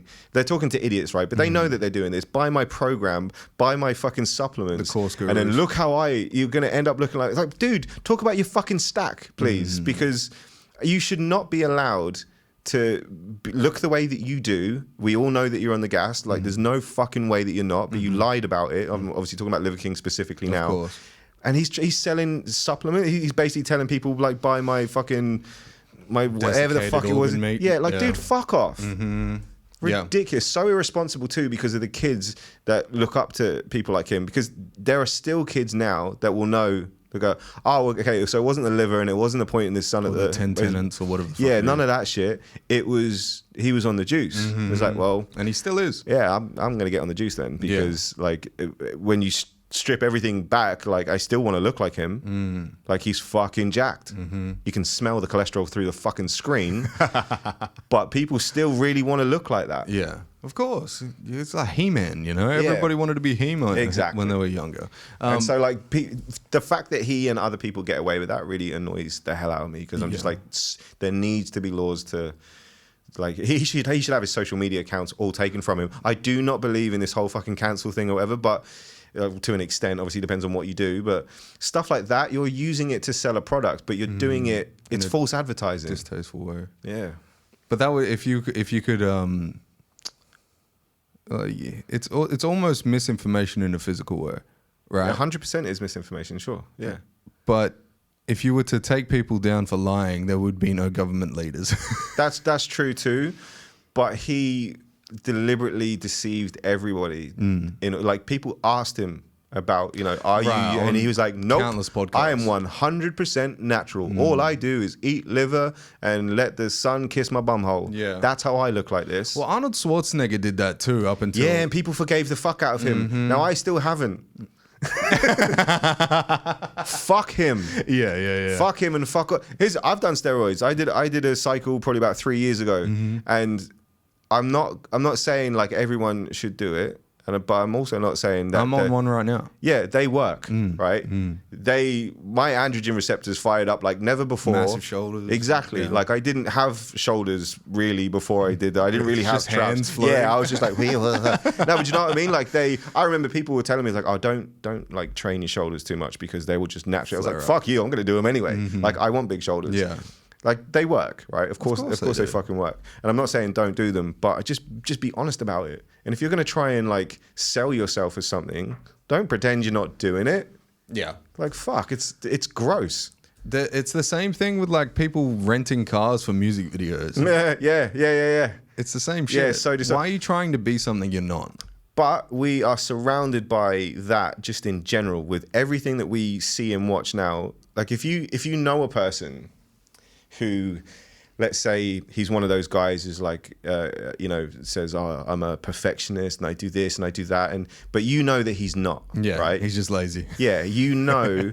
But when he gets in front of his phone and he's making a video for Instagram or TikTok, you know that he's only saying the thing that he thinks he needs to say in order to garnish followers and get attention and stuff. He's just regurgitating shit that he heard somewhere else, passing it off as his own because he wants to be seen in that light. Yeah. Now, I'm being very specific now because I know a lot of people that do this across many different fields as well. I'm just like, I know you. I know that you don't do the things that you're saying. Yeah. I know that you don't write for 4 hours a day. I know that you're not in an ice bath every morning at 5 o'clock. Go fuck yourself. You're doing this because you want to be thought of in this way. Yeah. And that, in the same vein, annoys the fuck out of me. Like, why are you pretending? Yeah. That's a massive point, man. It's the pretend. This is what I think social media did to everybody. It gave them the opportunity to be famous, and what that does to a person's psyche is jealousy, envy, all these things that you couldn't do before. Like back in the day, the only reason as to why, even before media, the biggest fucking people in the world that were famous were either dictators, government leaders, or like a lawyer or something like that. Before media, Yeah. right? And then that's where you get the term bigwig from. The syphilis thing? That's crazy, right? It's crazy. But they were the celebrities. Yeah. But now everybody has the capability to go viral, which means they have the capability to get notoriety and then be accepted by the tribe. Yeah. Which is fucking ugly in the state of things. It is. But yeah. I think there's also like the flip side to the coin, the polarity to it is that there is a lot more unity because of the things that we have. There's more people watching the same shit, or like. And there's also a lot of opportunities as well for people who are talented in many areas that wouldn't otherwise get the platform or get like Max Shane is a really good example of someone who is potentially one of the most talented people I've ever met in the fucking flesh. Like that guy is absurdly good at what he does. It doesn't make sense. No, it doesn't make sense. It's the very first time I met him was at the Regal Theatre, right? We were doing this bushfire gig. Right. It was like a charity thing. And he was doing the Whose Rhyme Is It thing with Daniel Delby, who was also fantastic at this. But like again, Max Shane's just a different fucking being. He and I were talking about grime because I grew up in England and I'm of that time. Like I am a fucking grime head. I didn't know that he was as well. Like he's also, and then it turns out he's worked with people that I fucking listen to and all this sort of stuff. And, but I haven't seen anything of him other than just talking to him. I was like, this is a nice dude. He's an articulate, wonderful, like really nice guy. Then he just goes, I got to do the quick warm up. So he grabs the mic and he walks up and down the aisle and he's just like freestyling. And I can tell that he's literally just talking about doing the sound check, but in the most beautiful melodic way. And I was like, what in the fuck am I watching now? Like I've never seen anything like this ever. And to bring it back to this like social media thing, like he sent me a mixtape that he's done recently of like, it's kind of like parodies of English rappers, but it's fucking phenomenal, right? Sick. It's absolutely outstanding. To the point where I'm like, I have to remind myself that it's a parody sometimes. I'm listening to some of these tracks in the gym and I'm like, these are bangers, these proppers get me going. These are bangers. And I'm like, oh wait, he's taking a piss though. These are parody tracks. Yeah. But I found him through social media too. Like I've seen the stuff that he did. I found you because of the thing that he did with you. He did an interview here with you. Yeah. I listened to that. And then I started, I was like, oh, this is a good show. I listened to other people that you've had on, people that I know, people that I don't know. Like it opens so many doors and opportunities for all of us. So I am very much a big social media fan, gave me my career and everything else. But then, as you say, it is on the other side of that, it's like, it has poisoned us and everything fucking around us to the point where I'm like, would it be so bad if it just all went away? Like, but is that because I got what I want from it? So far, like I'm not trying to be the next big social media dude. I got what I wanted from it. I wanted to get jobs writing for companies and TV shows and stuff, and I've got that now. So maybe that's why I feel the way that I do. Whereas somebody like yourself who was like, I'm going to make the biggest fucking podcast ever. I'm going to put all my heart and soul into it, and I'm going to grow all my social media channels, and everyone at some point is going to listen to this, which I'm sure is where your head is, because that's otherwise why would you do it? Yeah. Well, I just like doing it. Yeah. And I'm addicted to innovation. Yeah, and that's part of it too, isn't it? Yeah. So I mean, I do love that it exists for that though. Of course, yeah. I do fear for the people that try their hand at something, fail it, and then emulate somebody else. Yeah. Like Yeah. I've had the thought watching my own clips, right? And I've seen Joe Rogan. I love Joe Rogan. He's probably the reason as to why I got started in this. If people are honest, he's probably the reason most people got started into doing these He long form pioneered. conversations. Yeah. And, yeah. But when I look at the Roadshow, I'm like, damn, I've got like the same shit as Joe Rogan. I've got the Roadshow behind me. He's got red curtains. I've got red curtains. Like, what is this? This is seeing a thing that worked. Yeah. Not copy and pasting it. Yeah. But like the template is there for everybody. Because that's I again, Branchy and I were talking about this at length. I think it was off the show though. We were talking about how, you know, people do that. People find a thing that works and go, and if you take inspiration from it for sure, but you also go, well, there's a blueprint here for me to follow. Why wouldn't I follow it? It works. So I think as long as you apply that blueprint loosely, but also do the thing that you want to do. If you're just doing it because you want to be Joe Rogan and you want to have, you know, you just want to have what he has. Yeah. Again, I do understand it, but like you won't get there because if you're constantly chasing that kind of dream or that kind of goal or whatever, you know, like I just want fucking millions. Like, chances are if that's the only thing driving you, you won't get there. Yeah. You have to be driven by the fact that I love sitting down and talking to people. I love putting this stuff out. I love the community engagement that we get from, you know, do you know what I mean? Like that I think that has to be your driving force. You have to love the thing that you're creating. Yeah, I fucking fully agree with that, man. And I think if you're emulating somebody too hard, there's no natural, you know, like there's no personability, there's no authenticity in there. No. And with me, I had to stop listening to Joe because like in my first like 10 podcasts, I listen to him every now and again because I love his content. Yeah, you're like, pull that sucker, dude. Yeah, I'm like, Jamie. Oh, wait, no, sorry. Why the fuck don't I have a Jamie? Pulling your girlfriend in. Would you get in here and pull that shit up? Do you know Sev? Yeah. His producer for the podcast, Ryan, looks exactly the same as Jamie. Does he? Yeah, he looks and I call him Young Jamie every time I'm there. Every time. He's like, dude, what the fuck? And I'm like, yeah, you fucking look like him. But when I think about how I form ideas, my ideas come from the person that I am at this point, but they're also all the experiences that I've had. Yeah, why wouldn't they be? Exactly. And if I'm like just going word for word on like somebody else's quote or, you know, some other bullshit and then trying to like pass it off as my own. Which you see a lot of. It's too much. Yeah. Too much. I don't like. No, I don't either. There's far too much of that, like, as I say, like people regurgitating stuff as their own when they don't really, they speak on authority about a particular topic, say the fitness thing. That happens so fucking much. You're like, this dude is literally just trying to be the other guy, you know, he's seen that works. But there's nothing to what he's doing. There's no like, you know, you're not making it unique in any way or adding your own personality to it. But then when you see the people that do make their own thing with it, you're like, there we go. That's what I want to watch. I want to see this dude. Yeah. I want to see this dude doing his own thing. That's like this. Now it's interesting. Yeah. I would happily sacrifice interesting material, interesting content for a more authentic person. Yeah. Yeah. Yeah. I've been there before. I've done it myself. I've like watched a podcast that I've done with someone who's come to my studio and done a podcast with them. Not in this setting, like when I was on my couch in my last apartment. Yeah. And I had to call them and I was like, dude, I can't put the podcast up. And they're like, why? We had such a great conversation. I was like, none of those thoughts that I was having were mine.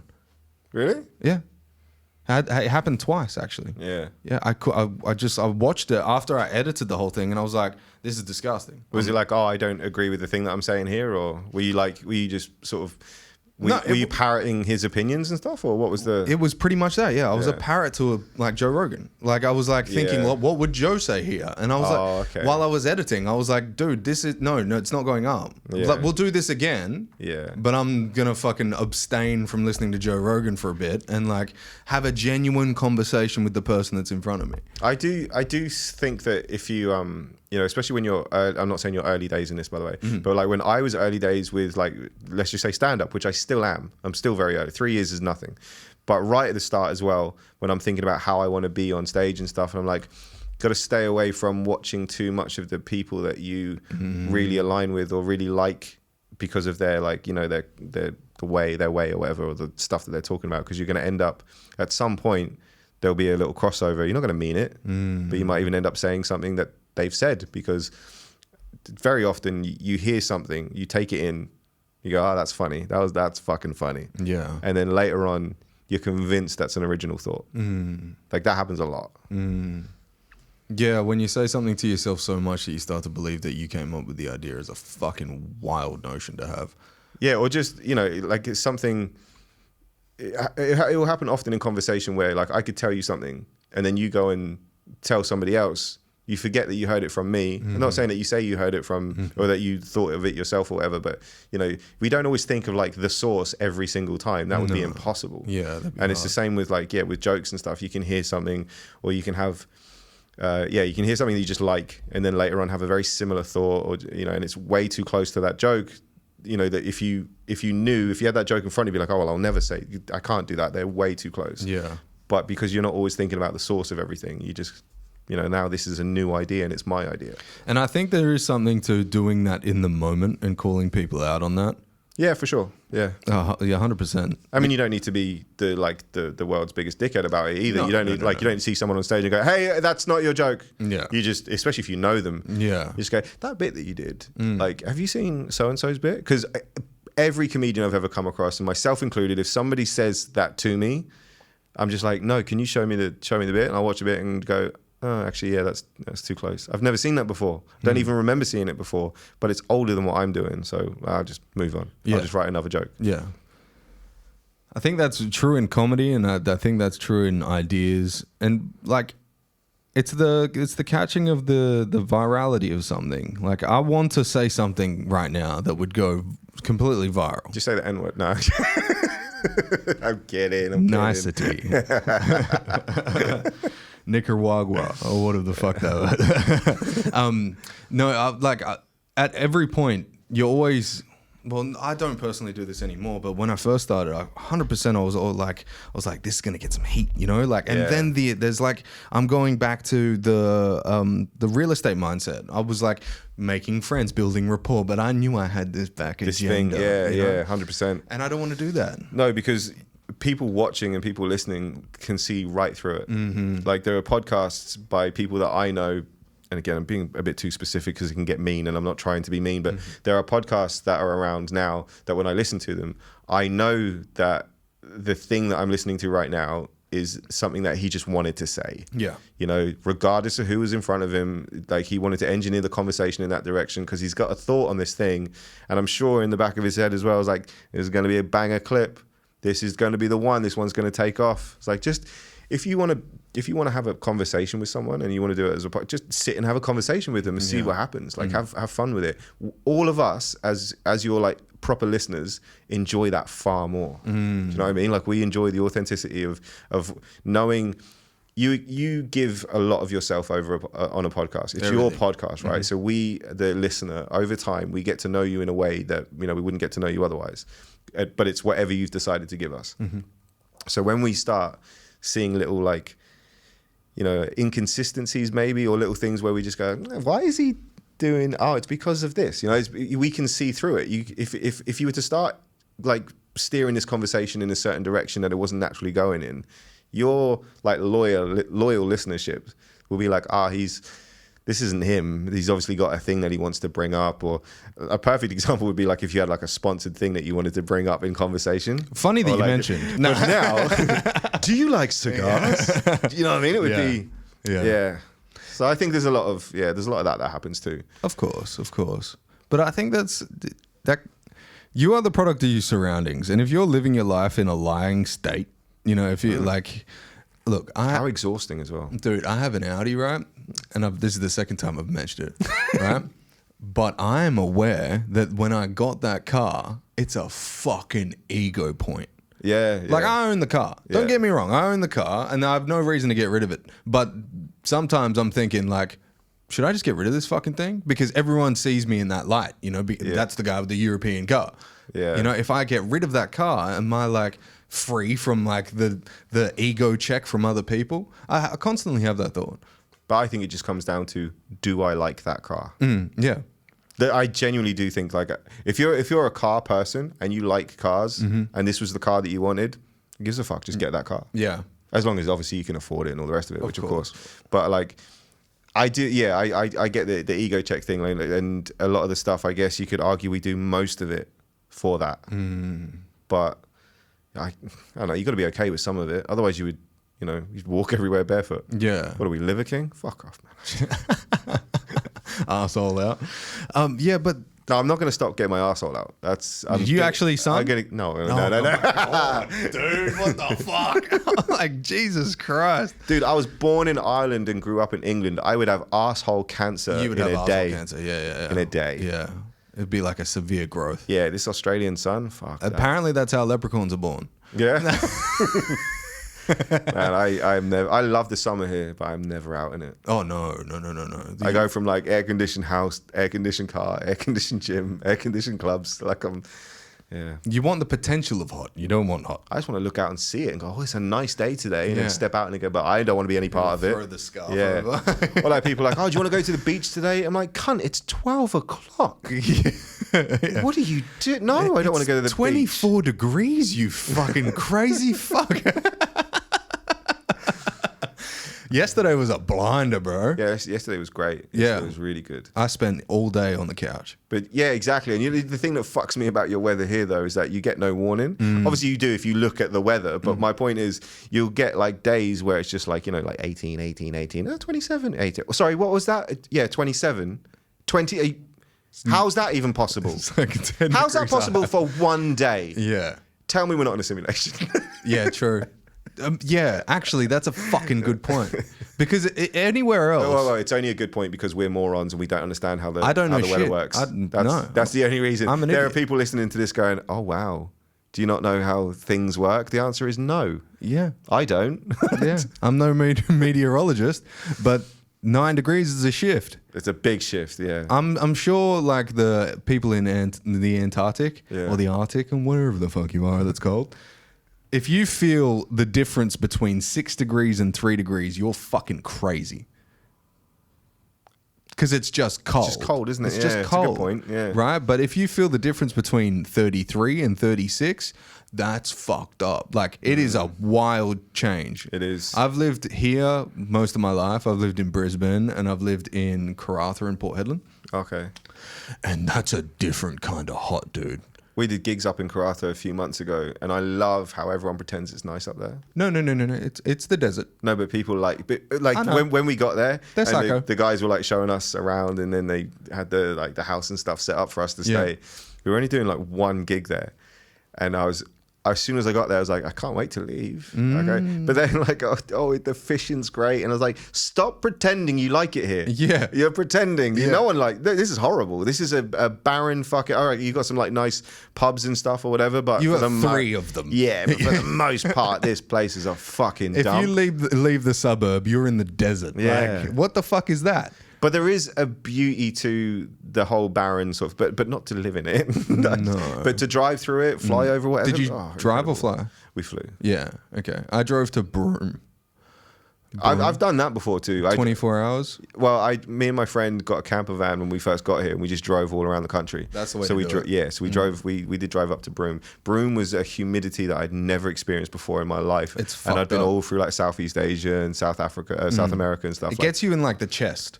Well, Where it you're gets you in a way that like you get out of the shower and you're like, well, what's the point in drying myself? Yeah. Like I'm Yeah, going to yeah. be drenched again it as just soon as I. levels off. Yeah. Yeah. Oh, man. Broom's a weird one because I got there, and Broom's the thing with Broom. If you haven't done it, do the fucking trip. But if you haven't done it, the flora changes. Yes. Now, that was probably the thing that I loved the most, was how the landscape went, like one day to the next, the landscape would just completely transform. I was like, this is incredible. It was one of the things actually that opened my eyes to how beautiful WA is as a whole. Yeah. It wasn't just like, oh, there's little sort of pockets. Like, no, the whole thing is breathtaking. Yeah. Stunning place. Have you done Karajini? And Karajini National Park is incredible. it doesn't make sense. We camped out in there for a couple of days. Did you? Yeah, it was. I mean, the howling of dingoes and shit was Fuck one that. thing, but it was worth it. Fuck Yeah, it. yeah. No, because you're protected by a nylon thin sheet called a tent, so you're fine. Dude, yeah. I don't think they make any, like, Kevlar's not as strong as that, right? No. There was a story of a guy when I was living up in Karratha. I was working Dampier, Burrup Peninsula, just fucking like making a ton of money. What were you doing? I was production manager for Apache Oil and Energy. Oh, wow. Okay. Yeah, so I first started with Toll Energy. I don't know if I'm allowed to talk about this on the podcast, but I'm going to. And Edit it out later. I'm not going to. It's staying in. I do an autopod fucking edit now, so everything stays in, bro.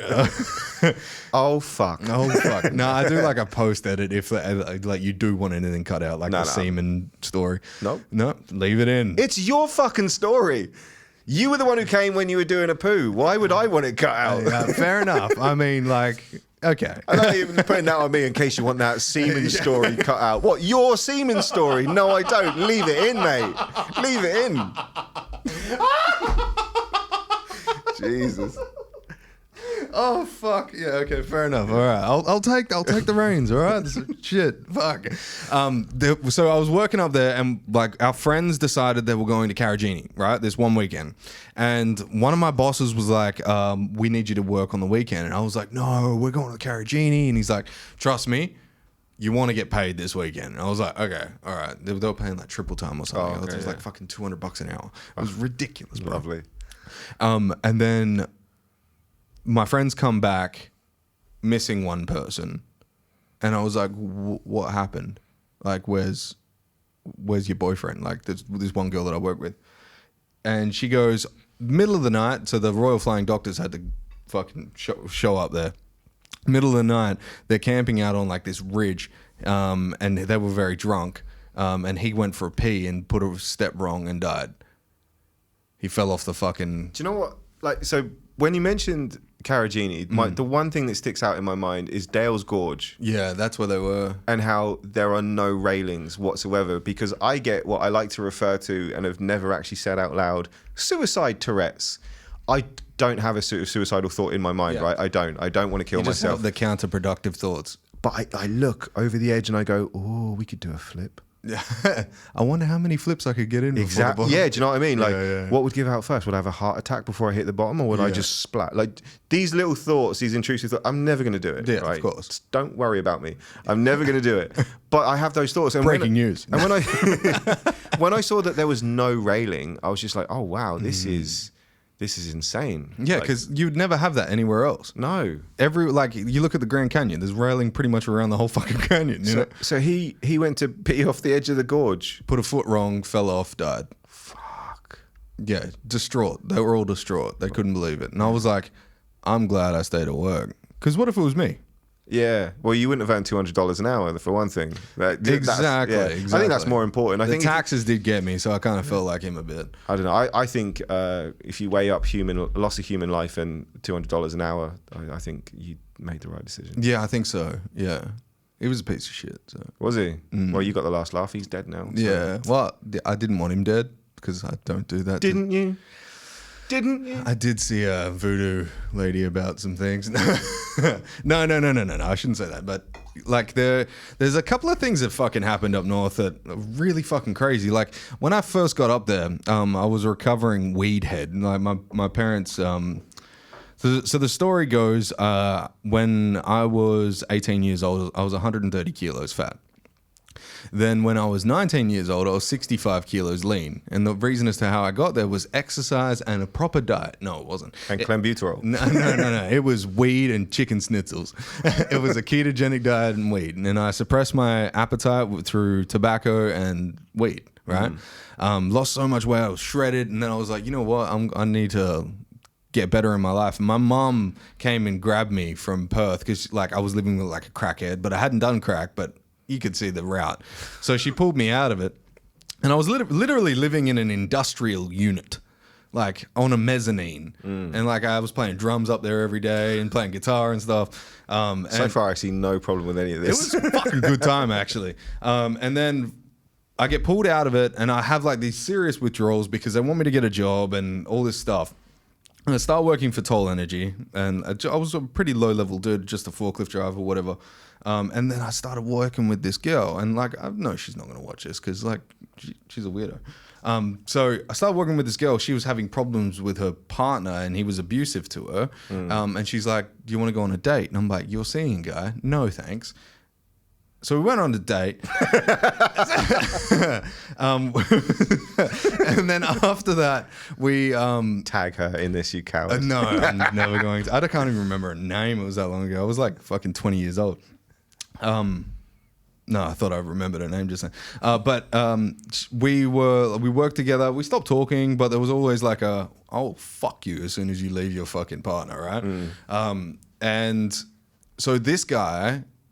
I don't know if he was like a real piece of shit to everybody, but I could see how it ended up that way because like he went out clubbing this one night and just got pommeled like by a group of people, just like absolutely fucked up.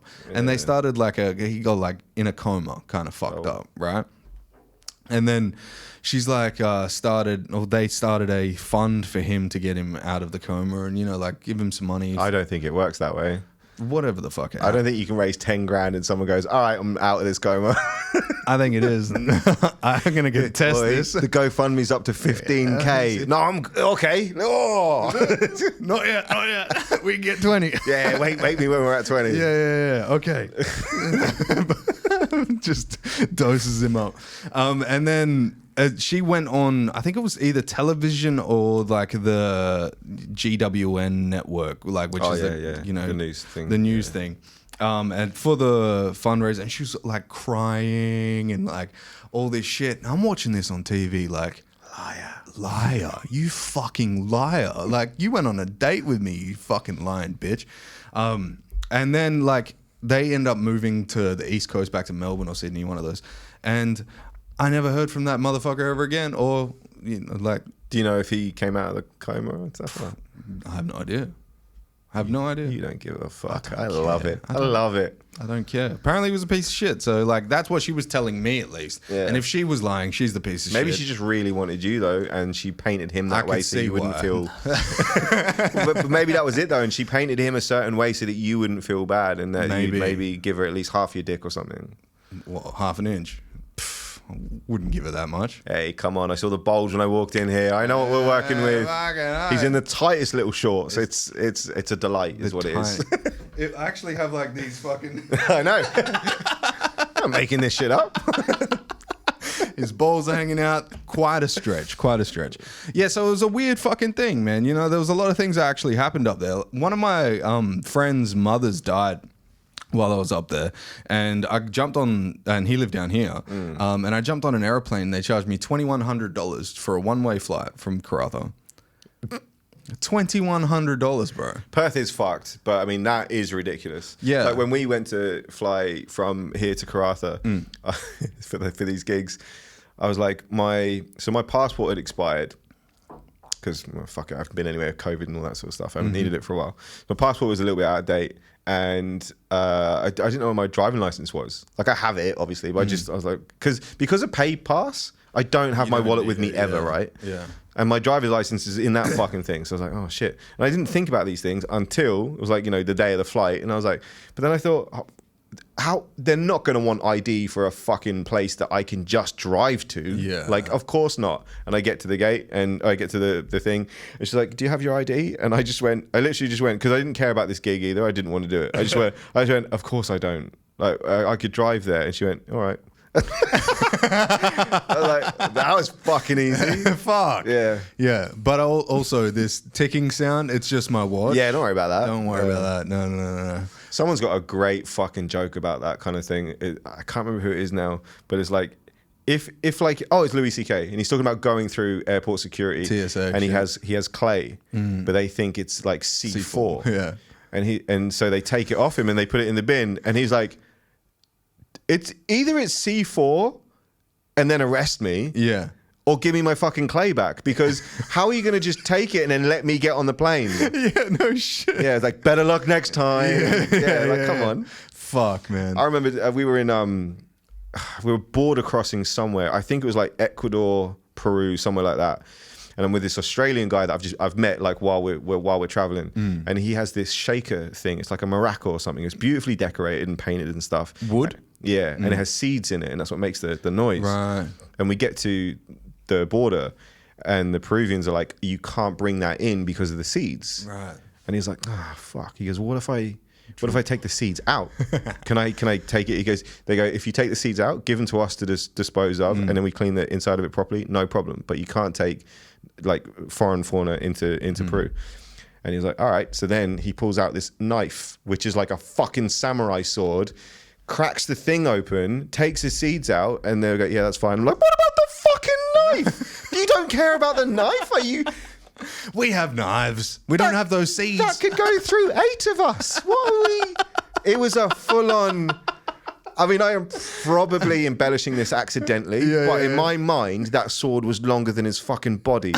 It was probably about this big, right? It was just, again, it was more of a kind of decorative thing, I guess. But I was just like, because in my mind, I'm like, they're definitely not letting him in now. He's just pulled out a fucking weapon. Is that a bit? It's not. I haven't Make that into a bit. I've Holy started fuck. writing stuff about my travel experiences in general, because one of the things that used to really get on my nerves was you go to a country. This is part of the bit. I haven't done it yet, but the whole premise is that like you go to a country and you don't speak the language. Yeah. Now I understand that it's good if you do, but I shouldn't need to speak the language if I walk into a hotel, because you should just know why the fuck I've walked into a hotel. It's no surprise to anybody. I shouldn't have to ask for it in Spanish. Yeah.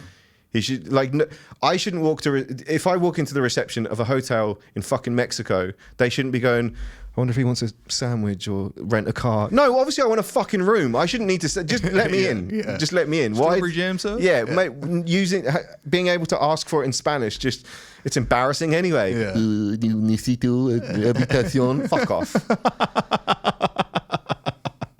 But yeah, I don't really talk about the travel stuff, and it's a huge part of my life. I did it for so long that I want to start talking about it. Where have you been? All through Europe? Yeah, all through Europe, because it was easy. Obviously, when I was in England, based there. And then I would so there was a period where I would do that, and then I would come home, and then I would go to Sri Lanka, and then come back, go to Nepal, come back, and I was just like, I don't like the coming back bit. That's the bit that I don't like.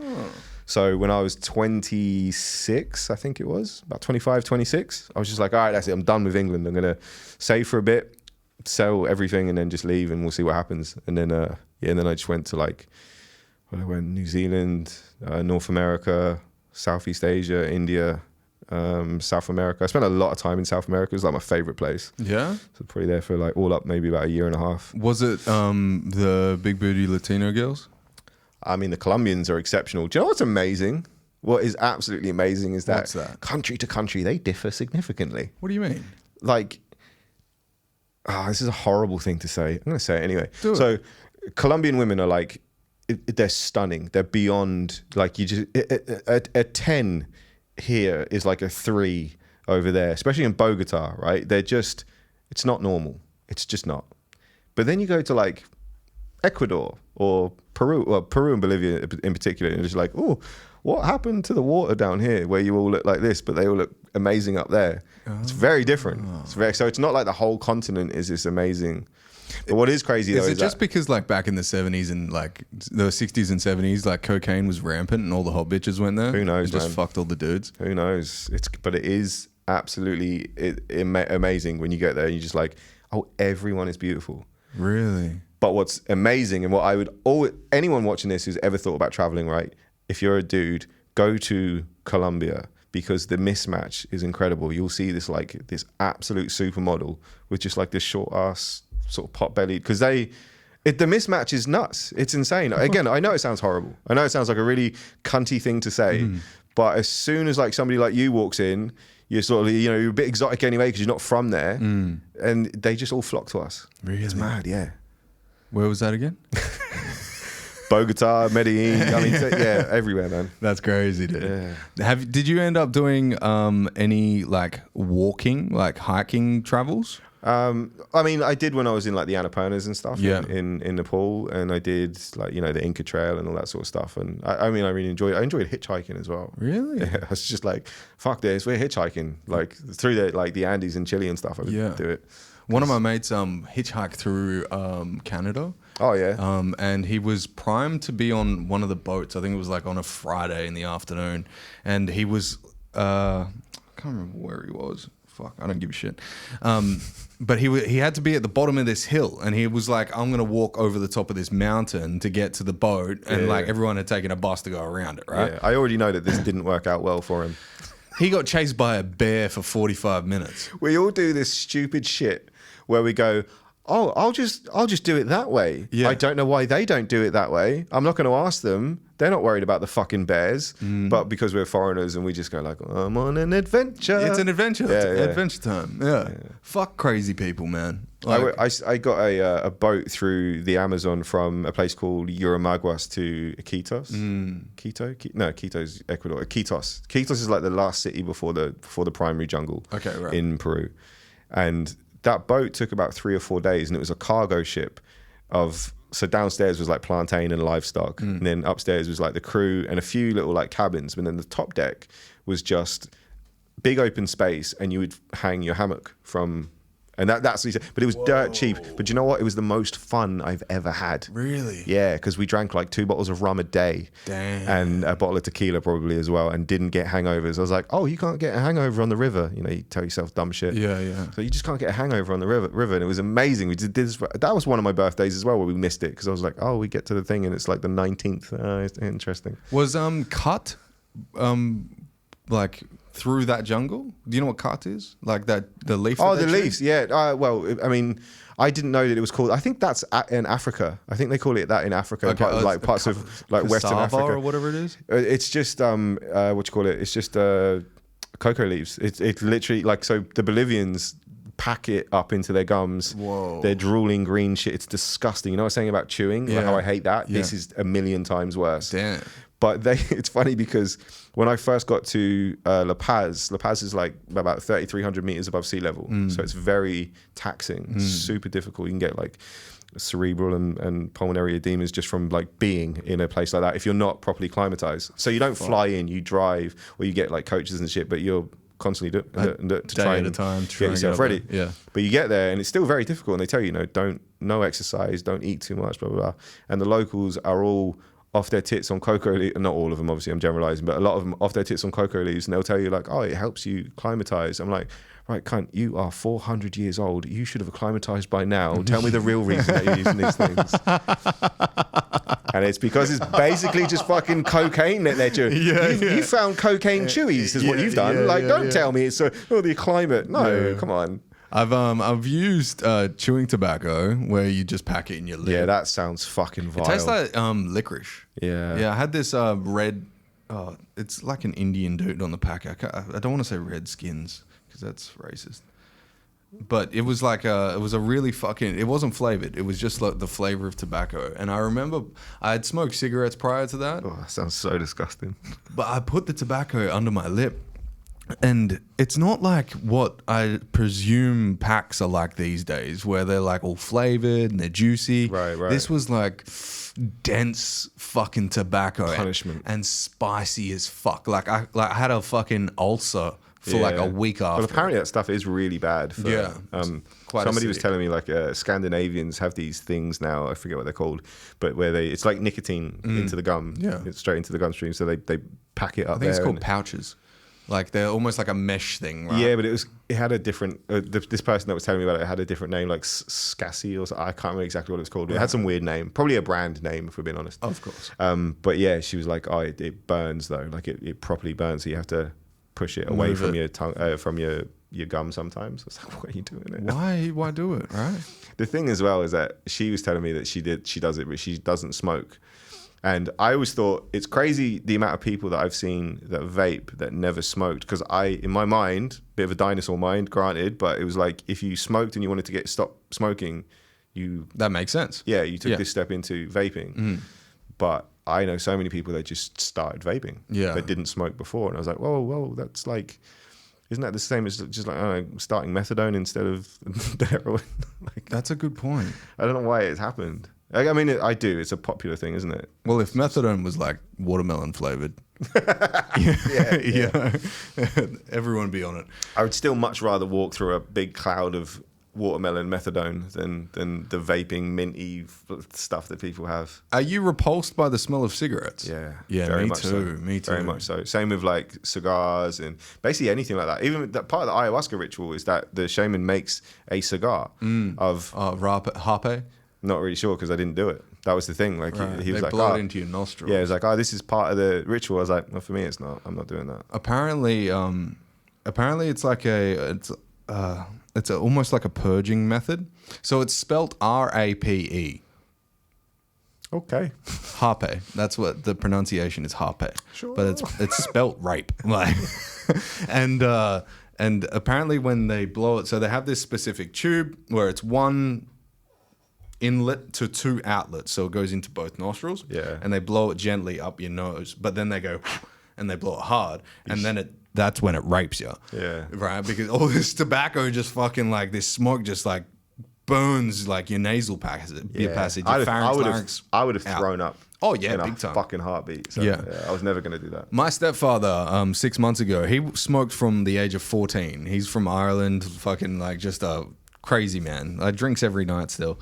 But he stopped smoking 6 months ago because of a heart attack or something like that, right? Right. And they call it stretching of the heart, actually. It's not when it compresses, but when it stretches outwards and it can't pump the blood out of it. It's a weird thing that I hadn't heard of before. And he's been off cigarettes for 6 months and is absolutely repulsed at any smell, but has the addictive tendency to go, I really feel like one of these. Interesting. So isn't that crazy? It is because... So when I was in England in my early 20s, I used to work in pubs. I did a lot of bar work and stuff. Right. And I've never smoked, and I've always been repulsed by it. Then they brought in that smoking ban, right? Yeah, everyone outside. Yeah. And that unique smell that a pub had, that sort of vanished with that. I missed. Really? Yeah, and as much as I was so glad that I didn't have to be in a building where I was constantly fighting for my fucking breath and going, because that was just terrible.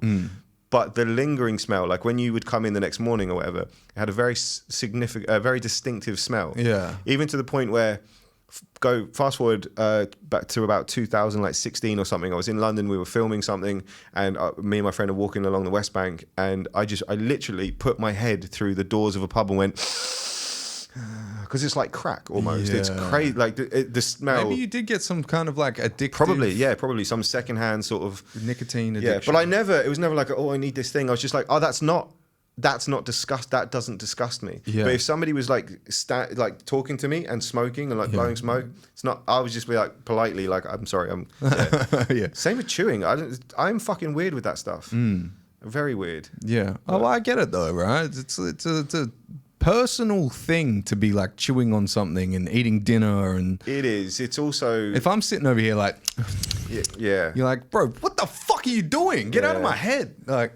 And I mean, I'm the same with like, if you're talking to someone and they're just kind of like on their phone or whatever, I just won't have the conversation. And it's the same with if somebody's like smoking while I'm trying to talk to them or eating or whatever, I'll just be like, I will have this conversation later. Yeah. I won't make a big fucking thing of it because especially with smoking, like that's not deliberately like antisocial. And most people do it because it's just the thing that they do. It's a social thing, and I guess it calms a lot of people down and stuff. Totally understand it. I just can't be around people doing it. So I'll just do everything in my power to very politely stop the interaction and move away. Yeah. I guess I kind of have a little bit of that in me too, but not with phones. Like if I'm talking to someone and they're just like, oh yeah, I will literally just stop what I'm saying and just walk off. Away. Yeah. I wish I had that. A phone, they're easy to get them anywhere, man. No. The capability to walk away from someone that's on their phone. You know, because I know that there's probably 10% of them that still like there with me. So I'm like, if I say something more interesting than this phone fucking provides right now. But that's the thing, you can't. You can't. Everything in the world, every bit of information that has ever existed is available right there on your phone. Yeah. So competing with it is pointless. Like in that sense, you can never expect to. I mean, like we said, my Instagram feed is tailored so I can watch people hurting themselves on skateboards. That's amazing. Good luck beating that. Yeah. But if I'm with someone and having a conversation with them, and I'm not just talking about like now on a podcast, I just mean in general, if we're just having a conversation out there or whatever, you're not going to find me looking at my phone. It's just, you have my attention. Yeah. And if I did have to use my phone for whatever reason, I'd be like, please excuse me, I'm just going to. That's why I turn my phone upside down. It's like, or try and keep it away from me when I'm in here. Yeah, mine's down there. I don't want anything to do with it right now. Yeah, I know that whenever I sit on a podcast, and I've said this before on the podcast, I turn that bitch over after the podcast, and the world's ended. Yeah. While I've been having a conversation. Yeah. But something's fucking going on. Like there's like my mum, I know for a fact my mum's tried to call me already. I don't know what the fuck's going on, but something like it's gone to shit. Yeah. And like I've spent a significant amount of time this year in hospitals. And Because of the Crohn's? Crohn's disease, yeah. I said Crohn's. What is it called? Crohn's. No. With an N. With an N. Just I knew say you were going to say the word with N-word. No. Crohn's. Fuck, it starts with a C. And I've spent a lot of time in hospitals and just sitting on my phone endlessly because like fuck television. What else are you gonna do? Yeah. And like I do all my like editing, and I like when I'm in there, my office comes with me. Yeah. You know, without the microphones, I'm still doing all the back end stuff. Yeah. When I get out, I'm gonna make sure there's 3 episodes up this week or some shit, you know?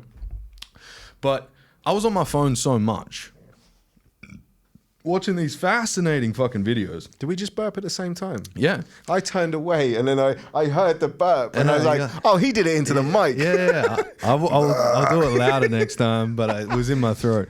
That's so fucking funny because all I heard was the burp, but I turned away and I was like, how did that get picked up? That was way too loud. I turned away. And it was fucking you. I'm sorry to interrupt you. Go on. No, you're right. That was a strange one. We're linked in, bro. We're linked in. And so I was like scrolling my phone fucking endlessly for like days on end when you just get into a trend of just like, this is my form of entertainment, right? Because I'm stuck in these 4 walls. Every person that comes in the door is trying to stab me or finger me. I'm over it, right? So I get a phone call, and I was mad that I got the phone call. And this is a partly kind of a sad story, but partly kind of an eye-opening story because it's like, you fucking piece of shit, right? I get this phone call and I get mad that my mum's trying to call me and I'm watching something funny on the internet, and she goes, "Why are you calling me on my meme device? Right, exactly." And she goes, "Your granddad's dead," and I was like, oh, and I cried 1 tear, and I don't mean to be rude, insensitive about this, but I went back on my phone. You know, like he's dead. What am I gonna do? Well, let's just watch some memes. These videos aren't gonna watch themselves. Yeah. You know, and Granddad would have wanted that anyway. Yeah, well, he would have wanted you to get the dopamine hits in. Yeah, and I didn't know how to handle that. And after like a week after, when it all had sunk in and stuff, I cried. You know, I was gonna say, I think that's more important. Is that it's a very it doesn't happen often. So the way that we process that information alone, just the news of being told that somebody that we love or someone that we care about has passed away, like you never know what you're going to do with that information. Yeah. I remember like getting told my cousin had killed himself, and I was just like, all right. I had no idea what to do because I didn't really know him, but I was like, I know that you're meant to be sad about these things. And it's just like, I don't know what to do with this. And then I just let it kind of sit for a while, and I was fine. Because ultimately that was like telling me a stranger had died. It was just, we happened to have the same blood, but I have no contact with any of my family other than my sister. My sister and I are very close. But everybody else, I don't know. Yeah. And I think most of them are in Ireland, but other people have died since. Other cousins, my grandmother, but they don't mean anything to me. Yeah. But I do know that you're meant to react a certain way, and maybe there was some of that, like when with your grandfather, you're like, oh wait, am I supposed to like be on my knees now with my? That was it, yeah. Sure. And you kind of feel a bit of guilt maybe for. It was from my real father's side, so as soon as he left, we segregated ourselves from that side of the family. So it was like a person that I didn't like. They did try very hard in the last couple of years to try and never enough with though, us. is it? It's never enough. No, well, you weren't there when I was a kid, you know? Yeah. And I don't want to speak negatively about them, but like even my real father's brother, when I was 26, I watched this guy die. I was at the hospital. He had the tubes. He had like cirrhosis of the liver. You know, he was a heavy drinker his whole life, you know, really fucked himself up. And I was watching this guy like convulse and blood coming out of the side of his mouth. And I was just like, see you later, Jamie. You know, like I didn't know who this guy was. Yeah. It was traumatizing to me to watch a person die. Yeah, because a human being is dying. Yeah, because like you're like, I hope that doesn't happen to me. Yeah. Yeah, there's that too. But also, I didn't know this guy. And like, I literally came from a fucking real estate appointment and then went to a real estate appointment after it. Yeah. So I was like, here's a nice little lunch break. You know, that was like 9 o'clock at night or something. And I was like, I've still got to make the sale tonight. So yeah. Well, that's the funny thing, isn't it? It's like, you realize how fragile life is, but also it doesn't stop for it doesn't really stop for anything. Let's be honest. But you know, especially if you don't let it, and if you're not like overly attached to someone, I guess it doesn't really. Yeah, like when my grandmother died, I remember again knowing she was like the only person that I remembered. Like I remembered what she looked like and everything. So I felt a connection, but I still wasn't sad. Yeah. Because also I was like, well, she's like 400 years old and everything kind of went well for her. I'm not sad about that. So it's just that's the natural way that things go, isn't it? Yeah. I think birth and death are the two things in life that get celebrated the most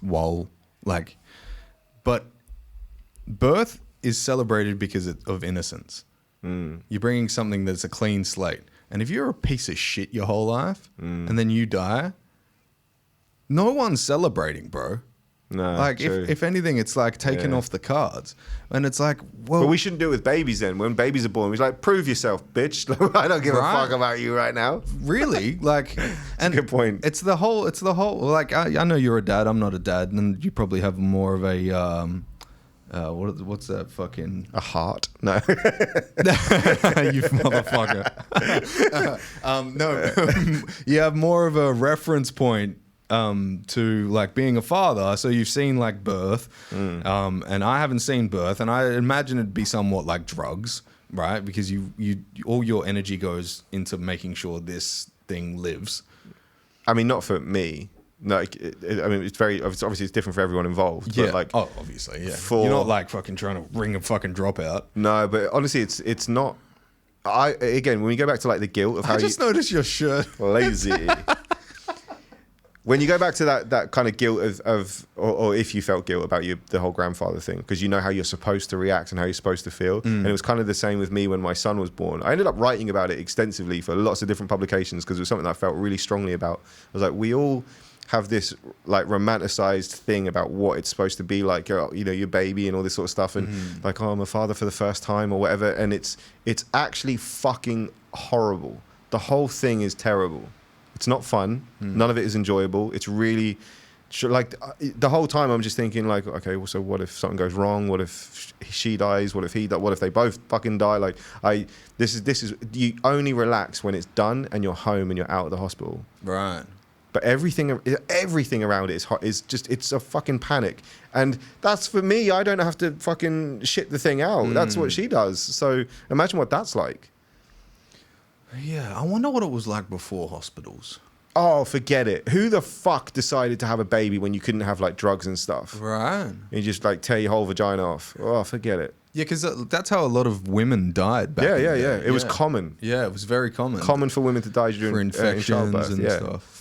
Yeah, that old Victorian style of, where like hospitals and stuff come from, right? No. Okay, so barbershops. Back in the day, barbershops were known as medical barbers, like right? quartets. Yeah. Bum bum bum bum bum bum bum bum. Yeah. So Need a doctor. The blue and the red spirally thing at the front of barbershops. Yeah. They always just used to be blue, and that was like just strictly haircuts. But the blue and the red were medical barbers, so that you could go in for a haircut or get your leg amputated. So red, what, symbolized blood or something? Or? Yes. I did not know that. Yeah, that's true. Yeah.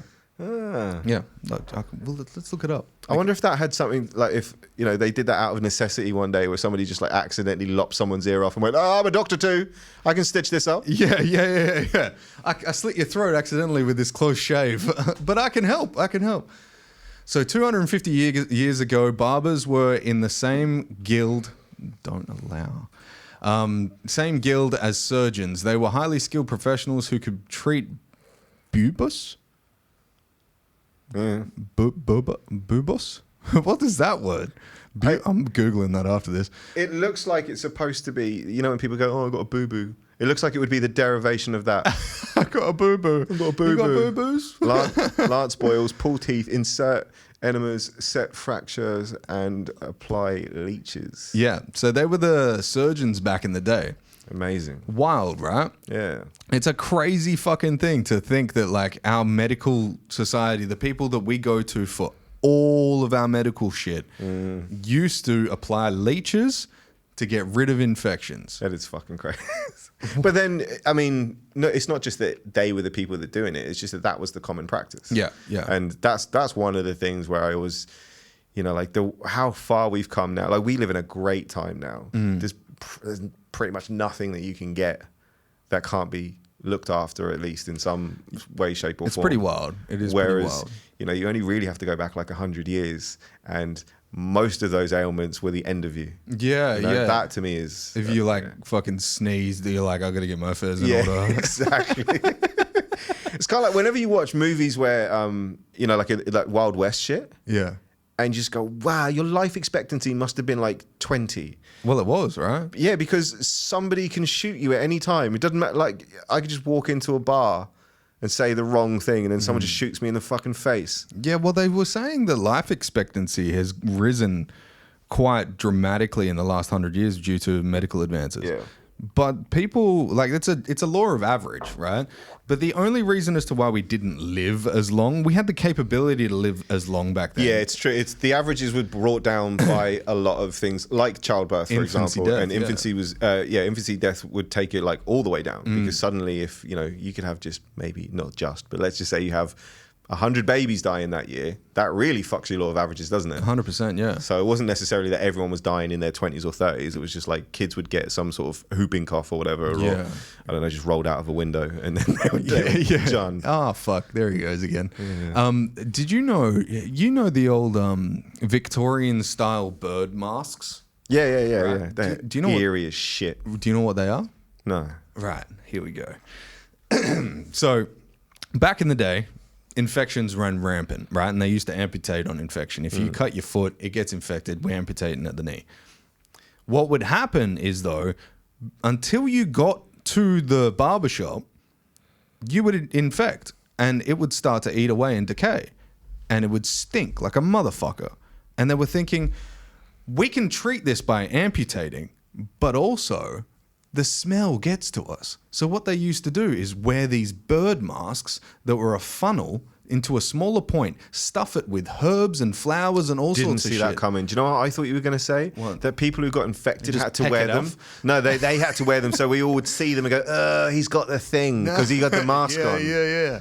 But they would pack that long... That's genius, yeah, that cone at the front with herbs. So they didn't have to smell the infection while they were working on it. Yeah, and then someone worked out they could put weed in there and then it will just... Yeah. Probably.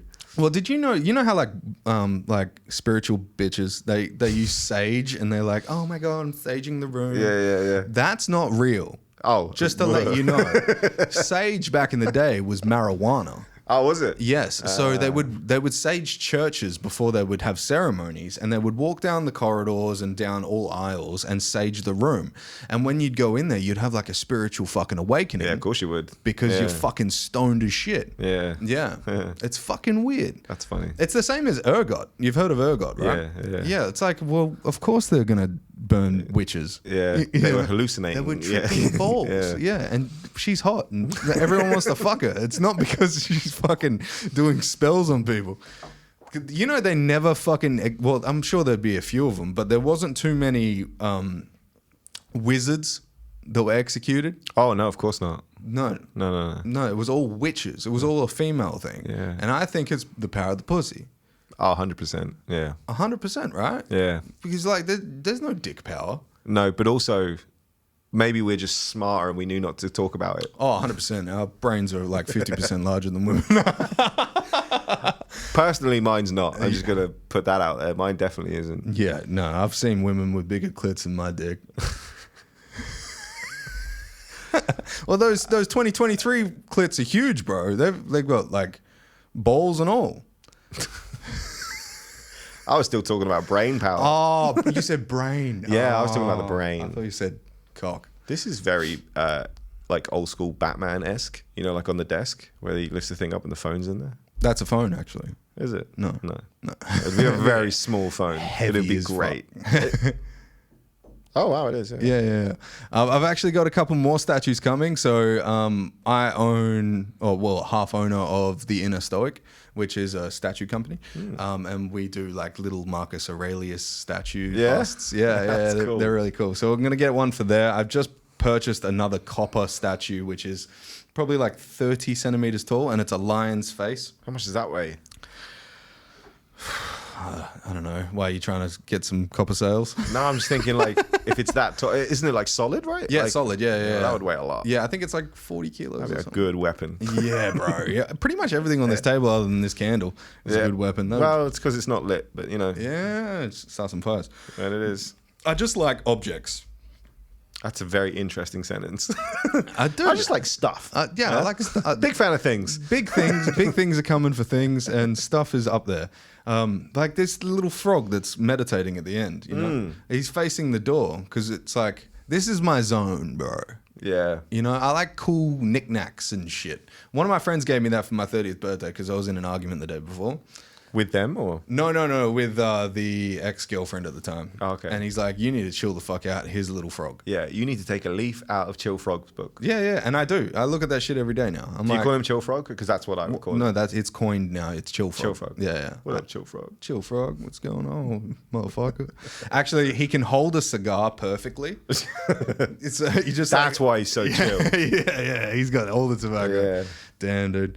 How long have we been going for? About 11 hours. We should probably wrap it up, actually. But this has been fucking fantastic. It's been fun, bro. Thank you for having me on, man. It's been great. Keep up with the stand-up and shit? Nah, I'm ditching it today. Are you? Yeah, I'm fucking done. I'm going to start podcasting. Oh, Yeah. you should actually. I'm going to do it next door to you. Have you had the idea for a fucking podcast? I used to, because of the social media thing, I started a podcast because I was just like, well, people will just listen to it. And that is what happens. And I wasn't particularly good I didn't have guests or anything. I would just sit there and rant. I basically did like, Bill Burr's Monday Morning. Love it. I would just do that. Sick. For about half an hour though. I would just sit there and just talk about whatever. And it was good for like formulating ideas and things like that. But I don't know. I just didn't want to put the time and energy into like what I see people like you doing and Branchy and stuff like that. Like I love it.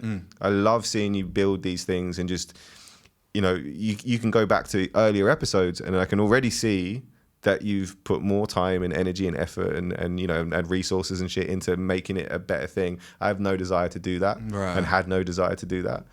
But I mean, I love doing them, like doing guest spots like this. That's fun. Yeah. I really like that. And I love listening to them. I just don't want to do the hosting thing. It's just not for me. Yeah. I like that. Yeah. Because it can't be for everyone. No, can't. Yeah. Well, it can't be for everyone, but I think it's like if you've taken a leaf into a creative role already, right? You've got writing and now you're doing stand-up as well. It's a lot of shit. It is, and again, this was my point. I've made it several times this week alone, actually, about the obsession thing, like picking a thing and sort of doubling down on that. And for me, initially it was writing, and now it's like it's stand-up, but they're basically one in the same. I'm writing stuff for me. That's the only difference. And I think it's the same with, if you want a very successful podcast, and let's be honest, like, yeah, you do it for love, of course, as we said, but you also want people to see it. Otherwise, why do it? Yeah. You should just have a conversation and not record it if you weren't bothered about anyone ever seeing it. 100%, yeah. So put everything into it. Put all your eggs in this basket and fuck a safety net. Yeah. Like I'm a strong fucking proponent of fuck the safety net. Yeah, don't have one. Don't have a plan B. Just plan A or nothing. And if plan A doesn't work, well, just work something else out later. But don't have it like in the back pocket constantly. Yeah. Because that's a waste of energy. It's a waste of time. It's a waste of thought. I agree, 100%. And that's why you've got this. Yeah, and I think it's going to probably continue to build and of course it do will. all that shit. Because, I get addicted to things really easily, obviously. Yeah. David Hughes, thank you for coming in, man. Thank you so much for having me. See you later. See ya. I wanna know if you're down, ready to go. Wanna fly away with you. Float away, fly away.